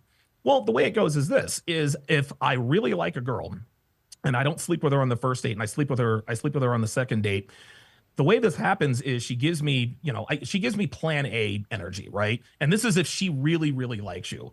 So for example, like availability. If you're the one she wants to be with, she's always available. If you call her to come over, she'll be there. She always responds to your text quickly. If she has plans, she will inconvenience herself to see you. She'll answer every single time you call at all hours of the night. But if you're her backup guy, her text messages are sporadic, not always enthusiastic, sometimes hours, days apart. She'll rarely pick up the phone, or answer the phone when you call. She cancels meetups, all that good stuff. You know very quickly as a man if a woman really does like you. And I think, and listen, I have simped I've simped a lot back in my day. That's why I eventually became who I became. But sometimes to get through the fire, you really have to walk. You really have to walk through the fire. You really, really do. You have to put yourself out there. It's easier said than done. But I'm glad that I was able to do it in the era that I'm in. Because honestly, I feel sorry for men today, man. I feel sorry for men, man. Donovan, I always say on my channel that 90s raised men were the most romantic simps ever born. Jesus fucking. Because we had the R&B music, we had Urkel chasing Laura, we had Roger chasing the sister twins. We were the most. Yes. And then remember, in the 90s was when men were still planning for a life with a woman, but the woman that he was planning a life with was planning a life for herself. Yep, there you go. Wow, that's a very good. And they didn't have women didn't tell on themselves back then. Like social media didn't exist. Yep. It is so funny how women will tell you that they have a body count of 3, but then you look at their Instagram. It's like, sweetie, like you've got a sleeve tattoo, a bull ring, and purple hair. Your body count is 3 yesterday. There's 30 check marks that follow you, ma'am. Yes, right, exactly. Like, why do all these rappers follow you? Yeah. Is that Trey Songz? Right. Is that you? And this is interesting. I actually had a consultation client last weekend tell me that he was dating this girl. He lives in the Middle East, and he was on a date with this girl. And he drives like a Ford Raptor. He drives like a Ford Bronco Raptor. It's like a really nice car out there. Yeah, it's like $100,000. Yeah, it's crazy. And so there's some kind of technology that he has in his car. I can't even describe it because he went on and on about it. But then the girl that he was with, she was like, "Oh yeah, I've seen those before. I've seen them on yachts. I've seen them on boats. I've seen them on this yacht." And it was like, "Wait a minute. You've seen this on a yacht?" She's like, "Yeah, it was on, He's like, "Okay, well, where have you seen where have you been on yacht?" She's like, "Oh, Dubai, the Maldives." Told him all he needed to know. Yeah, she was getting pooped on by Sheikh Ahmed. Sir, being fed a shit sandwich. But yeah, I just wanted to call in and say what's up to you guys. By the way, well, never mind, I shouldn't do that. Listen, love what you do, Pearl. Congratulations on your success. Congratulations on getting remonetized. I'm very, very happy for you. And you gotta show us. You teased it, Pearl. You gotta show us a preview of the trailer. I can't believe you did us dirty, Pearl. We need to see the preview. God damn it. I'll let Doug MPA. I said you gotta. I put a man in charge. Pay up, God damn it. I'll talk to you guys later. Okay, Have bye. a good one, Donovan. All right, guys. Hey, we're gonna let some new people in because there's some new people that have never been on here. This person C has been waiting.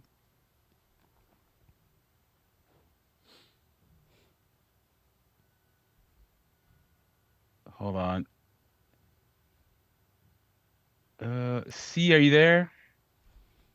Oh, hey, you've called him before. How are you? Oh, yeah. His name is... Okay, now he's checked. Are you there? I am here. How's it going? Yeah, good to see you again, buddy. How's it going? Doing well. Thanks for having me back up. I appreciate it. So, whores or prudes?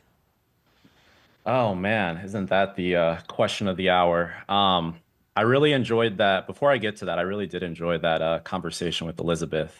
Donovan kind of recapped most of my thoughts on that, though, so he beat me to it. But yeah, I also want to second that she is a total covert feminist. And I wish I wish I was there to press her a little more just on that mindset there. So that was interesting. She's 19, bro. How much can you press a 19-year-old? And then she's in college right now. Give it a year or two, and she's going to be a full-blown feminist. Come on now. Oh yeah, definitely. Yeah, I mean, yeah, you're right. She is 19, and I think being that young, they're probably I do almost want to give her the benefit of the doubt that sure she could be a virgin, but even if she is, I mean, especially with her probably not at college yet, I'm assuming, or maybe she just No, started. But first what'd you say? semester. Her She said, "Oh, boyfriend really?" can't get an apartment, allegedly. She's gone. Like, And come on. also, like, Come what's on. with her? Her boyfriend has gone 6 years of being with this girl and never got any man. What kind of self-respect is that? Yeah. Yeah, that was crazy. But I think it was Would good to have her up though, because it really does show, I would say, what not how 90% of women feel when it comes Mm. to this. It's just like, oh, I don't like how what you say makes me feel, or there's good women out there. Like they can't understand like the basic concept of like generalities and how like the world operates in generalities. Or they're So it's narcissistic because they think they're special. Like how like yeah. you have to kind of be like I'm it's that's what they always do. They'll come up and try to signal to me that they're this perfect woman. I'm like, "Are you? No flaws? None? Okay, None? so Not I think one?" he's ducking. I think he's ducking the question. Whores or prudes, and what's been your experience, and Yeah. what do you prefer? Lay it on us. Oh man, I mean, I like to say I've had a mix of both. I guess in general with most of my dating life, I mean, if I'm going on dates, it's like most of the time I am going with the mindset of, okay, this girl's probably a whore, and that's probably what I prefer, Good since man. I am just looking for fun. But I will say, I feel like I maybe have come across a prude before. But the tough thing with prudes is like, I don't think any girl that's really not a virgin can be a prude, if that makes sense. Like that's the only exception, and I don't even know if I'm at that point now where I would, but that's the only exception where I would like maybe wait longer than may I want to, is if she actually is a virgin. But then again, like how can you actually verify that? It's probably more than half the time they're lying about it. The girls that were prudes, do you think they were actual prudes or just a prude for you? Like they just weren't into you like that? Yeah, I mean, I would say most of them were trying to put on the mask or cover of like being a prude, but they actually weren't. But I want to say, I mean, it usually was like probably like my early years in college, maybe like one or two girls I'd come across actually kind of through the church. But still, now looking back on it, it's like, were they actually? So I'm kind of doubting a lot of that, but I would say it's actually really hard to find like a true prude. Most of them are just putting on like a front, if that makes sense, to Mhm. try to get Bro, you make sure to to. hit that. Make sure to read that super chat. It says, Joshua says, "Here's my support to you." Thank you, Joshua. That's very kind. Love the conversations you're having on your channel. You're amazing, and I love the mindset you have for the world. Thank you very much, Joshua. What is the average spend that you do on a date? Like, how much do you spend on average? Yeah, I mean, I would say now probably, I mean, it's going to be cheap because like I've ever since like the last few years, I probably have just opted out completely out of dinner dates and that whole concept. So, yeah, I mean, I would say I'm definitely spending under 100. So Um, 75 on average? on average, probably like anywhere between like probably 30 to 60 on average, but never over 100 is what I meant to Okay. say.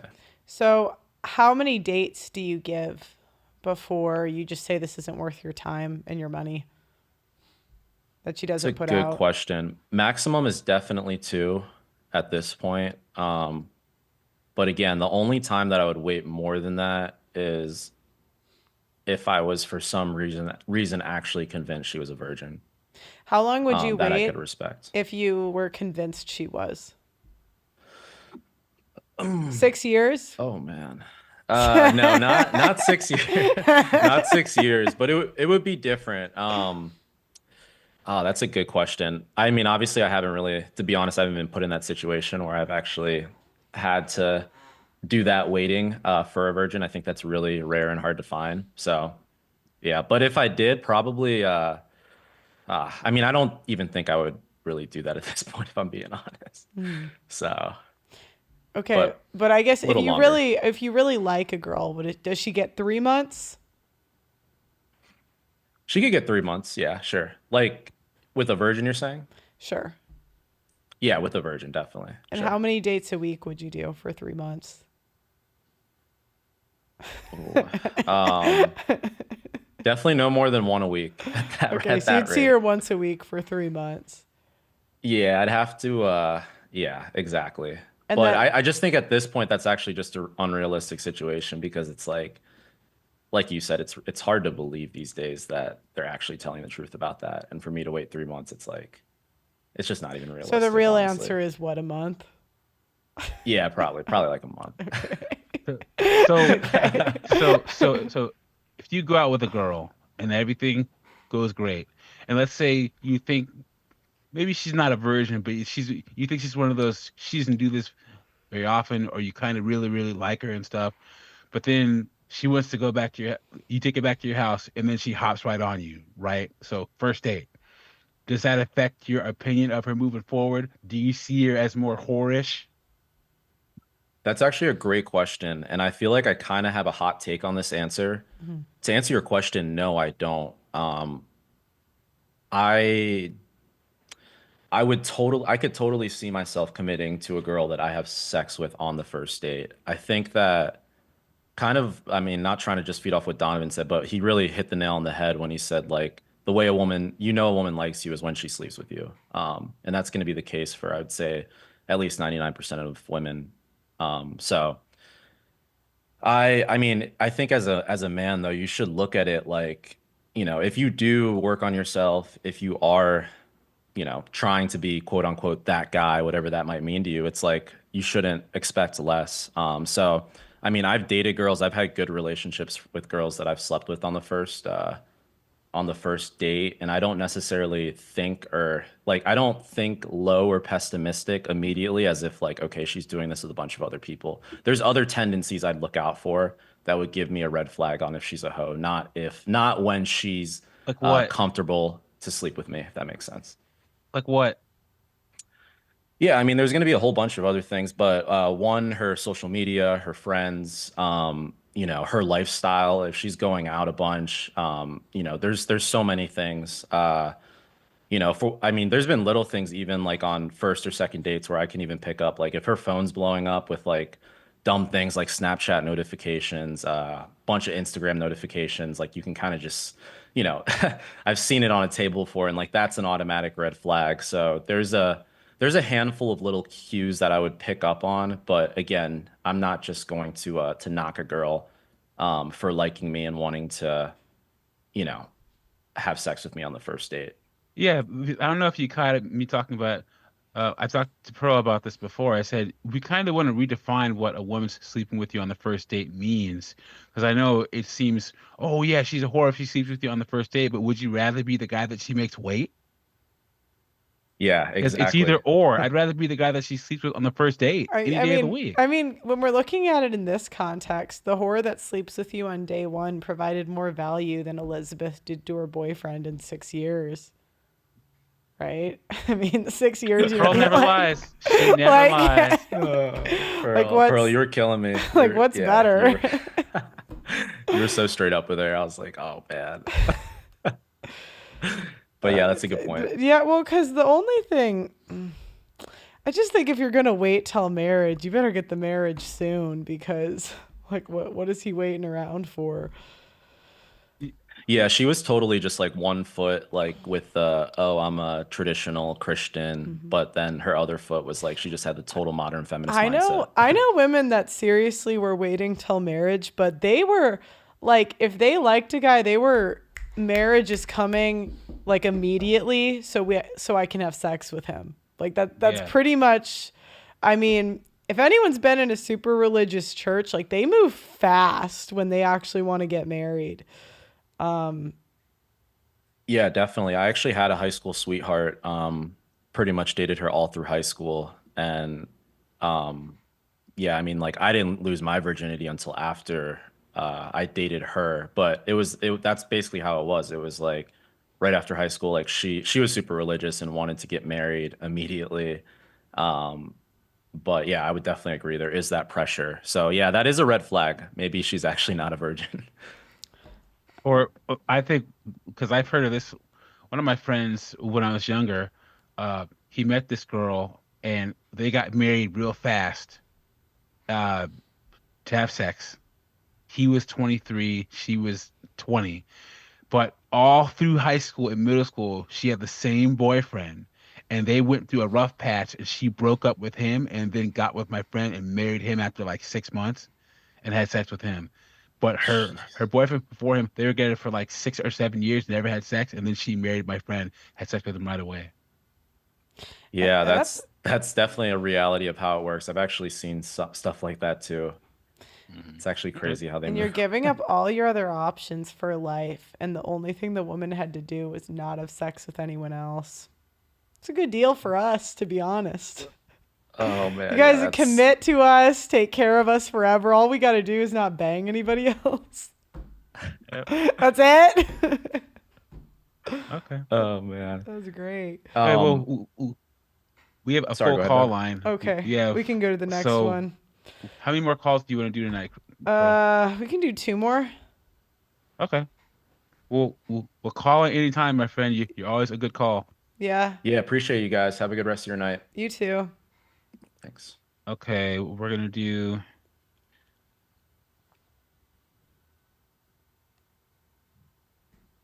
Jack Hum. Hello? Yeah. Hey Jack, how's it going? Hi, Pearl. You could probably tell by my accent I'm an Aussie. Whether you can or not, it's not really the point. Yeah, I just wanted to call in and just say I've been listening to you and watching you for the past, say it was about 3 and a bit years now, just coming up on 3 years. And yeah, I agree with quite a lot of what you say, and I do more of my due diligence of watching things in full in regards to videos and all that sort of stuff. So instead of watching YouTube Shorts, which I just think is YouTube's TikTok, I watch all your full videos live and all that, even the Andrew Tate one where you have with Andrew Tate, which was that 3 hour or so long video. I had that and it was really informative. It definitely did change a lot of pre thoughts I had about what they were trying to portray about Andrew versus what actually Andrew was trying to talk about with other people in the room as well. So Thanks so much for watching. I appreciate it. So Yeah, what's your thought on the those episodes on her website? So if you haven't gone to her website and become a member, all of her Andrew Tate stuff is on the website. yeah, appreciate it. I'll get around to that as well. It's on my to-do list. I'm currently looking for work at the moment. What's your thoughts? Have you dated more prudes or whores? Which one do you prefer? Quite honestly, and I was listening to the previous guy, I've forgotten his name now. I've been listening to the previous guy before you guys got to me. And to answer your question broadly, I mean, I guess it's a question I put to you, Doug. I think Doug. Sorry, Doug. Yeah, Doug MPA. Mhm. Yeah, Doug MPA. I'd honestly put a question to you. If that's you in that situation, and the woman's not a virgin, and you take her out on the first date, and then she sleeps with you on the first date, as opposed to waiting X amount of months, years, like another person we probably won't mention, what do you take out of that? Do you take any value? Do you take any eeks Women about it? only sleep with men on the first night that they're actually attracted to. So Yeah, that shows the ultimate attraction if she sleeps with you on the first night.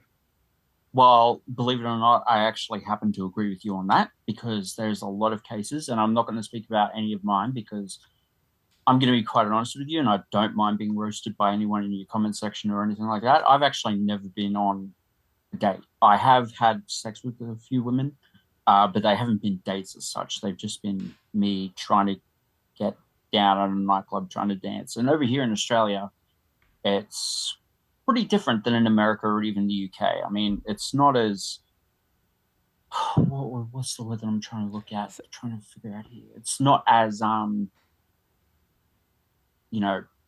difficult. Oh, probably not difficult as such. So people don't go out as much, and they just hook up at like nightclubs. Like that's been more your experience. My personal experience, yes, but again, I'm only speaking for myself. I can't speak for the guy across the street. So have you ever had a girlfriend or any like a situationship long term? No. So I'm 27 years old. I'm turning 28 at the end of this month. And in the 27 years that I've been around, and since I've been 18, that's only when I really started going into the serious part of dating and all that sort of stuff, or even just hookups and all that sort of stuff. Because for a long time, and this was even before I even knew Pearl existed on the internet or even in life, or if there was a woman that was like Pearl that would actually talk about this to this extent. I was kind of one of those people that think that, there are those types of women out there that will tell you one thing, but really they mean the other thing, but they just don't want to say it because they don't want to actually be that person you talk about all the time. They don't want to be, the woman doesn't want to be the girl you're referencing or the type of woman that you're referencing every time. So, sorry, that's my phone going nuts. To answer the question, which one would I prefer? And again, going back to what you said, I think I would prefer the woman that actually wants to have sex with on the first date, because that is a sense of value that a man can find. And whether it's a matter of having game or whether you want to use that word or not, I can't really speak out loud about it. So yeah, Okay. Well, thanks. Thanks for Yeah, we're calling, gonna let you Duggan. go get that call. Yeah, get your call. Yeah, sorry guys. Yeah, Okay. sorry about that. I appreciate That's it. all right. Bye. Did you hear that message? Are you there? Pick up. Yeah, I know. Okay. We're gonna let in Chad Chaddington. And then we'll do like one more after this because we're going on 2 hours and 20 minutes. Okay, Chad is. Make sure to like the video, everyone. Hit that like button and go to Pearl's website and sign up if you haven't already. Chad Chaddington, are you there? Oh, no. Chad? Hello, you there? We finally had a Chad call into the show. Do you live up to the name or what? Yeah, no, that's not my real name. Okay, so love your show, Pearl. Been watching you for a couple years now. thanks for watching. So where are you out of? You sound American. Yeah, out of Louisiana. Oh, nice. Are there a lot of whores or prudes in Louisiana?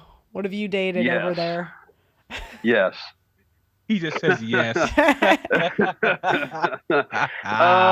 I lived in Central Florida for about 35 years, so I have more experience in the Central Florida area. Okay. You there? I can't yeah, hear you. sorry. Okay, are there we you go. so what have you dated more of? Whores or prudes? What's your preference? And I got to tell you, about more than 75% of the prudes are straight up whores. Okay, so how did you find that out? Like, what was like? Well, let me put it this way. If you ask me a question about women, I can give you what percentage women will do, blah, blah, blah. Like how many women will sleep with you on the first date, second date, third date, fourth date. Because I've been with, around 185 to 195 women in my life. So. Okay. Do you want to go through the numbers? The majority of them have probably been more whores, but I also don't sleep around. I actually know everyone I've slept with. So I don't prefer whores. It's no nonsense. You go straight to the punch. So we're going to round and say 200. What percent slept with you on the first date or first meeting? A third. Okay. And how many, like, what was the longest you waited out of them? The longest I've ever waited for a woman, and again, taking into consideration that I know people that I've slept with, the longest I've ever waited is probably 4 or 5 dates, and that's if I really liked them and we really clicked. Mm-hmm.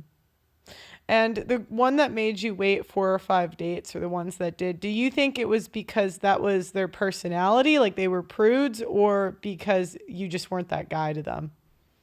One specifically I'm thinking of, yes, she was, I would say she leaned more towards the prudish side, and she was definitely in the top 10 percentile of the worst physical relationship I've ever had. So. What was wrong with it? No zip, no pizzazz, no natural chemistry. Just, no matter what we did, we went out for about 3 or 4 months. No matter what we did, she was very, I guess she was just leaned more towards the prudish side.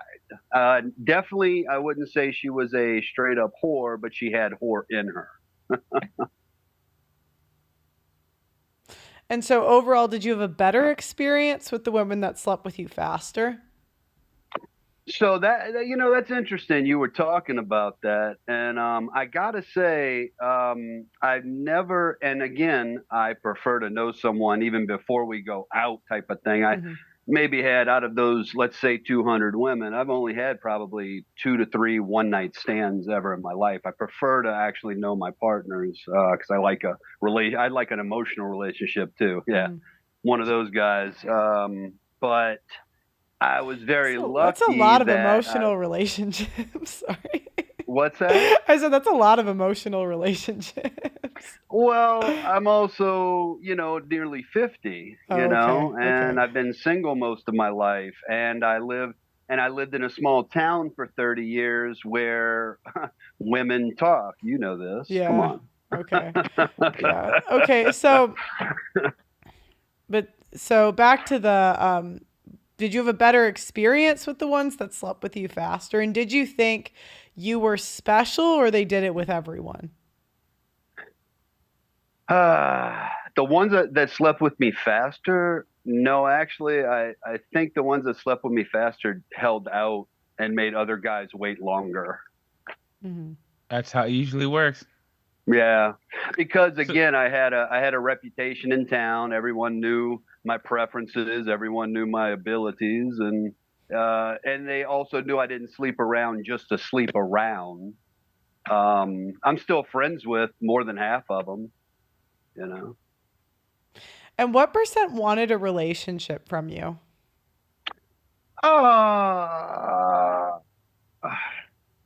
Maybe 30 to 40%, maybe up to 50%. Like how? And the majority of them, we did go out for a short time, but being a very communicative person, I also know what I want, and we would get to what they want. And that's another reason we're more friends. I'm friends with a lot of them, is because we found out, we had great chemistry together, but our goals weren't the same. So we stayed friends. And yeah, of course, some of them still came around to knock on the door at, 2 o'clock in the morning. But some of them I'm still just friends with to this day as platonic friends, because they're, again, very honest. I'm very forthright. I get it. That's another thing that I think helped me, let them feel more comfortable with me sleeping with me sooner, is because, hey, I laid it on the line. Here's who I am. You already know who I am, because like I said, I've slept mostly with people that I know. And it was to the point of, after 2 or 3 months or even a few weeks, we had great sex, but our life goals aren't really the same. So, and a couple of them introduced me to friends, like, oh, she'd be great for you. And I've done the same for a couple of them, So when you say life goals, is that just like you didn't want kids or something like that? Like, what type of life goals do you mean? Well, yeah, I did run into a lot of that, because I already had my son young and raised him, and I was free by 38, 39 years old. And I have schoolmates. Again, I'm almost 50. I have schoolmates that have, school grade children. And I wasn't, at 30, 31 years old. I made sure that wasn't happening again. I made sure that was it, no matter what.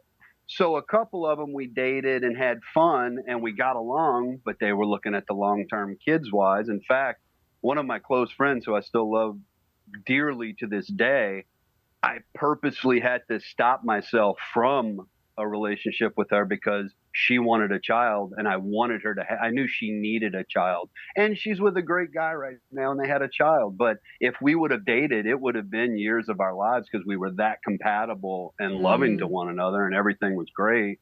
But I knew if I kept, years and years and years and I wasn't going to have a child with her, she would just keep getting older and older and older. And so in fact, I even told her one night, I said, look, I would love to be with you.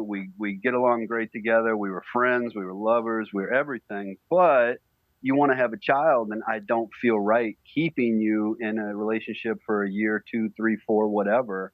And then, you're 35, 40, just trying to have a child and blah, blah, blah. So I kind of just said, look, let's be friends. And we still are to this day. Obviously, she's with her man, and there's animosity just because it's me, and he knows me around town, and two of his band members know me pretty well. Mm-hmm. So I kind of just stepped back, and they're happy together now and having fun and have a kid.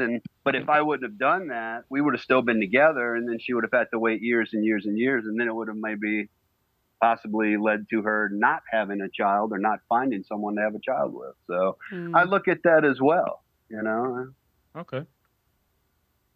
But on the whole of it, because when I got married young and had my kid young, I was only with 4 women. When she divorced me at like 26, 27, I went apeshit. I went crazy. I'm like, no, I gave my life to you. I really love my ex-wife. I still to this day, but only as a good mother and a good person. She's an incredible mother to my son. But yeah, I kind of went apeshit. Then I got into a long-term relationship, about 3 years with a woman. She kind of just dropped me on my head, and I'm like, oh, I went crazy again. So that's why the numbers kind of piled up quickly, type of thing. Okay. Cool. But preference, I would like someone that's well balanced. Tell you the truth, I would like someone that's a lady in public and a freak in the sheets. But most women want a gentleman in public and a freak in the sheets. So kind of the balance in between is the best I've found. But I've had some straight up whores, and I've had a couple of prudes that once, I knew they were a little prudish, but with me, they weren't. Right. So. Cool. Okay. Doug it's just the truth. Doug MPA, you got any other questions for him? Nope. Chad Chaddington, a resident Chad. Thank you for calling anytime, buddy. Yeah, calling anytime. Thank you so much, Pearl. I'd love to talk to you anytime. Have a blessed day and good luck. And I can't wait to see your little preview coming out. Cool. Thank you. All right. Blessings, guys. Bye. Take care. Okay. We do one more? Yeah. Well, let's do 2 more. We have to, because he's been waiting since the beginnings. Okay. Our good friend. We'll see. Give me 1 second.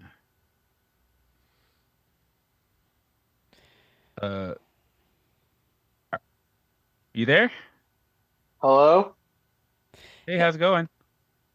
Hey, I so wish I could have been in that conversation with that 19-year-old earlier on, because trust me, I wanted to give her a piece of my mind.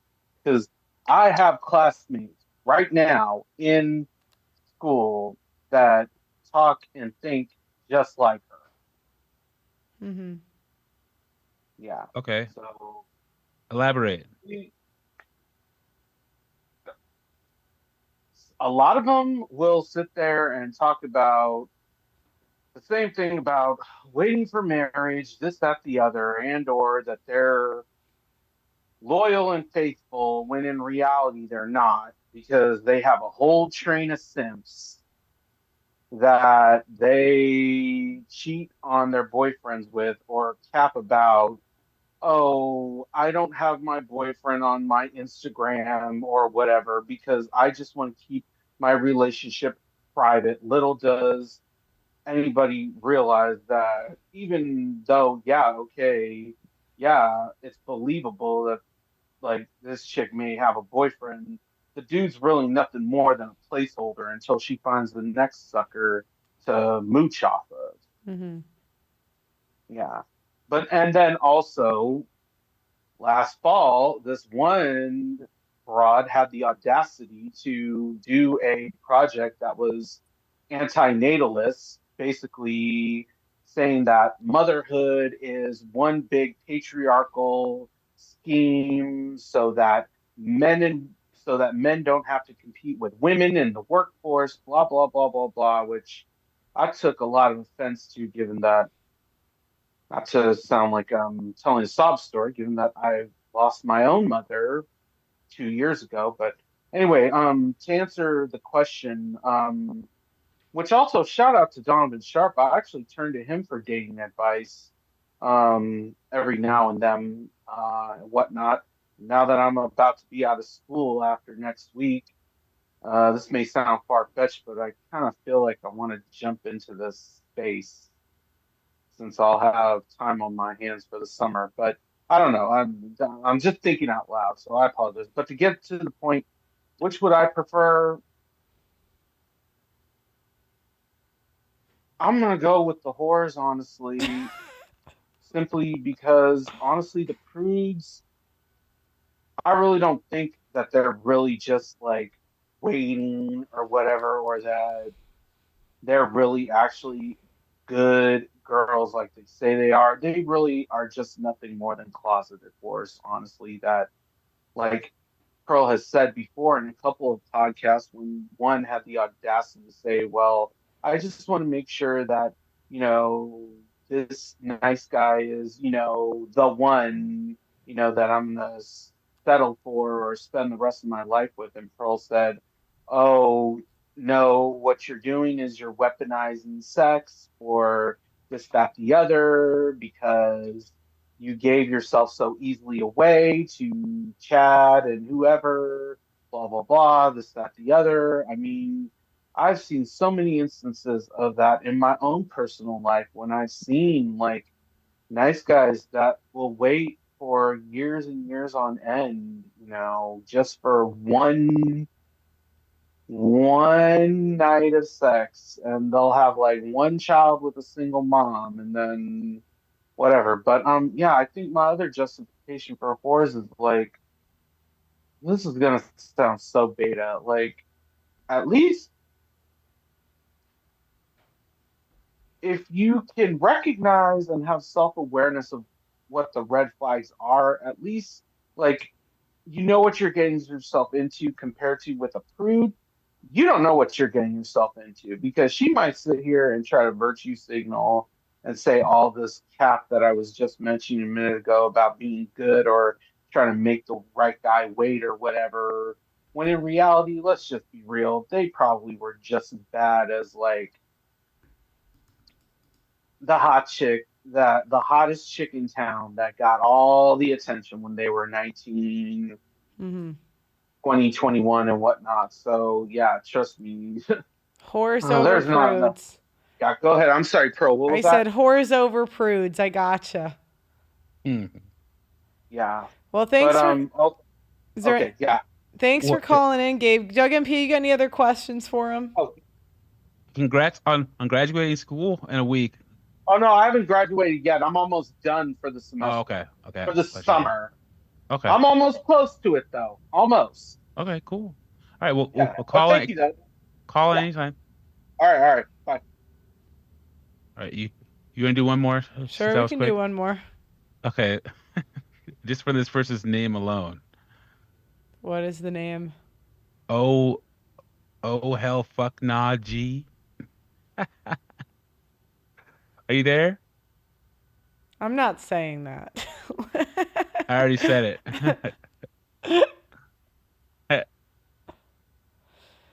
Oh hell, are you there? He's on mute. Going once, going twice. I'm gonna put you back. Wait, are you there? Yeah, can y'all hear me? Yeah. Where are you from? You sound American. America, I'm from Atlanta. Oh, nice. Oh. You got a lot of whores or prudes in Atlanta?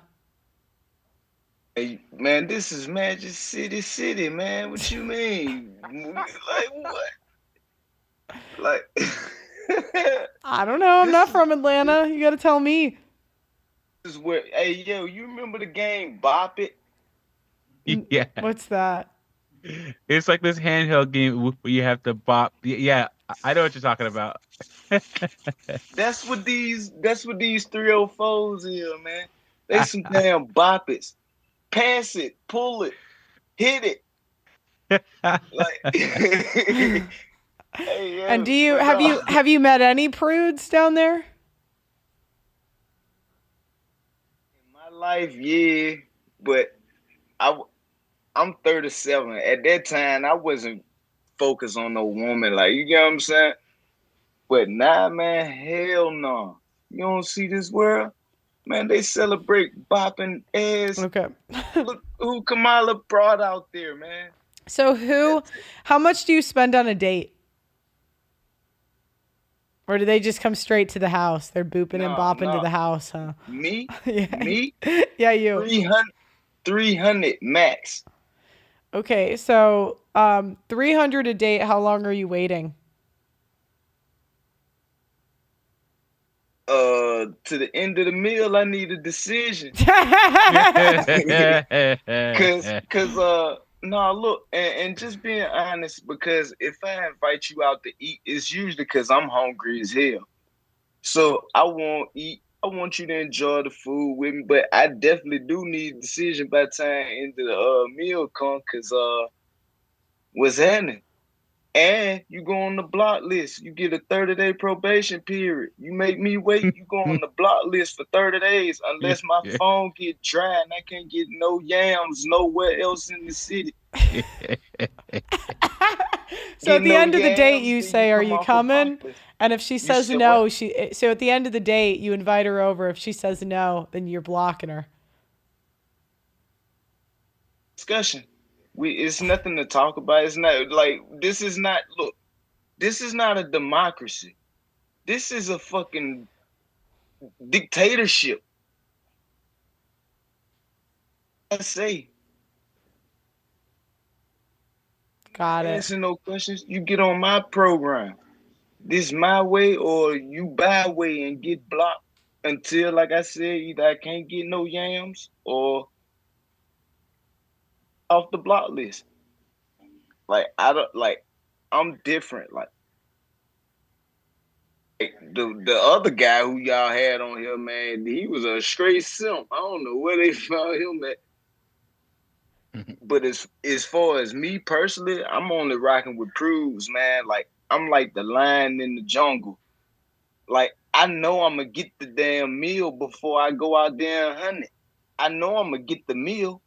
I know I'm gonna get the yams before I even go out there and hunt them. I want to chase it. Like I want the thrill of the chase. That makes sense? But I thought she got blocked after your first date. How are you going to chase if she's got one date to put out? I'm talking about a prude. So how long does the prude get?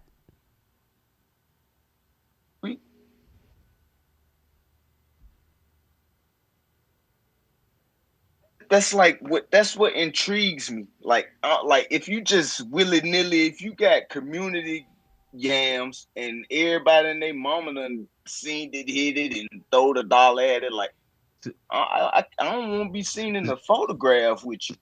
So what you're saying is you can tell if a woman is a prude or a whore right off the bat. If the whore don't put out on the first date, she's 30-day block, but the prude presents a challenge. That's what you're saying. Yeah. Like I like the challenge of it because see, like I come from a different way of life. Like you get what I'm saying? So I can see through views, through bank speak. It's like you can't camouflage it with me. Like I done sold it. I done sold the yams before. Like, and I don't own any. Like, you get what I'm saying? So you can't run no bull jive past me. Like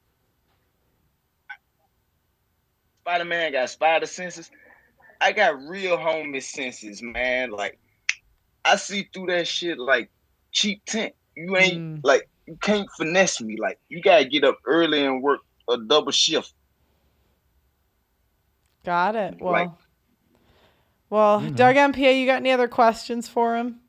No, but stay safe down there in Atlanta, homie. It's rough out there. Yeah. Thanks for calling in, okay? Yeah, call in anytime. Okay. Okay. We got some more people on the line, but I think we're coming up on 3 hours. Yeah. Guys, call in tomorrow.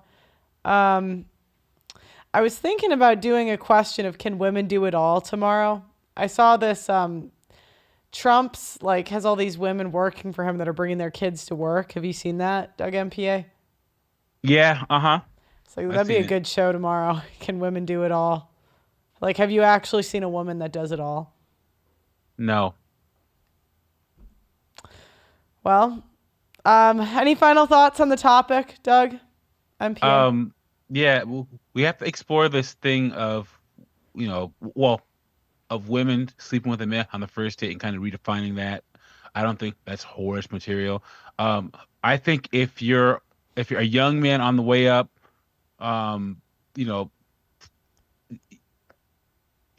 deal with the whores. You don't have a lot of time, so get him in, get him out, and focus on your grind. And then maybe you have to deal with prudes a little more when you're ready to get, if you want to get married and you're trying to find a quality woman. And you got to make maybe sure I would put, make sure I'd put she's that way. actually a prude, because she very well might not be. Yeah. What are your final thoughts on it, Pearl? Well, my final thoughts is there's smart hoes and dumb hoes. And smart hoes, they use their sexuality in a way that provides value to men. So even though they give it out a lot, they provide so much value, somebody keeps them. And then there's dumb hoes who are just unlikable. And those are the Amber Roses of the world. And really just the women that, or they catch something, herpes or something incurable, and they're cooked. But you can't get anything you want without risk in life. So the problem with prudes is all they want is they want to get what they want without any risk. And they see withholding sex as a way to get that, because after sex, the burden of performance is on. So there's a class of prudes who are just very unlikable. And that's why you get the Christian, Karen, archetype. But yeah, that's my final thoughts. Anyways, guys, thanks so much, Doug MPA. A pleasure, as always.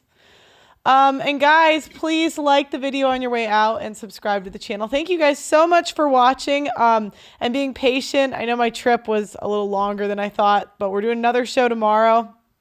And I just recorded a bunch of one-on-one interviews with a lot of big people. So I have a lot of stuff coming out this month. I think you guys are really going to like it. Course is out on the 15th, and the documentary teaser I'm posting this weekend for Mother's Day. And I'm very excited for you guys to see it. If you want to donate, please go to the GoFundMe link in the description. Remember, 100K gets us a decently produced documentary. $500,000 is very good, and $1 million is Netflix quality. We can do all three. It just depends how much money we can raise. Anyways, guys, like the video, subscribe to the channel, ring that notification bell, and I'll see you next show. Bye-bye.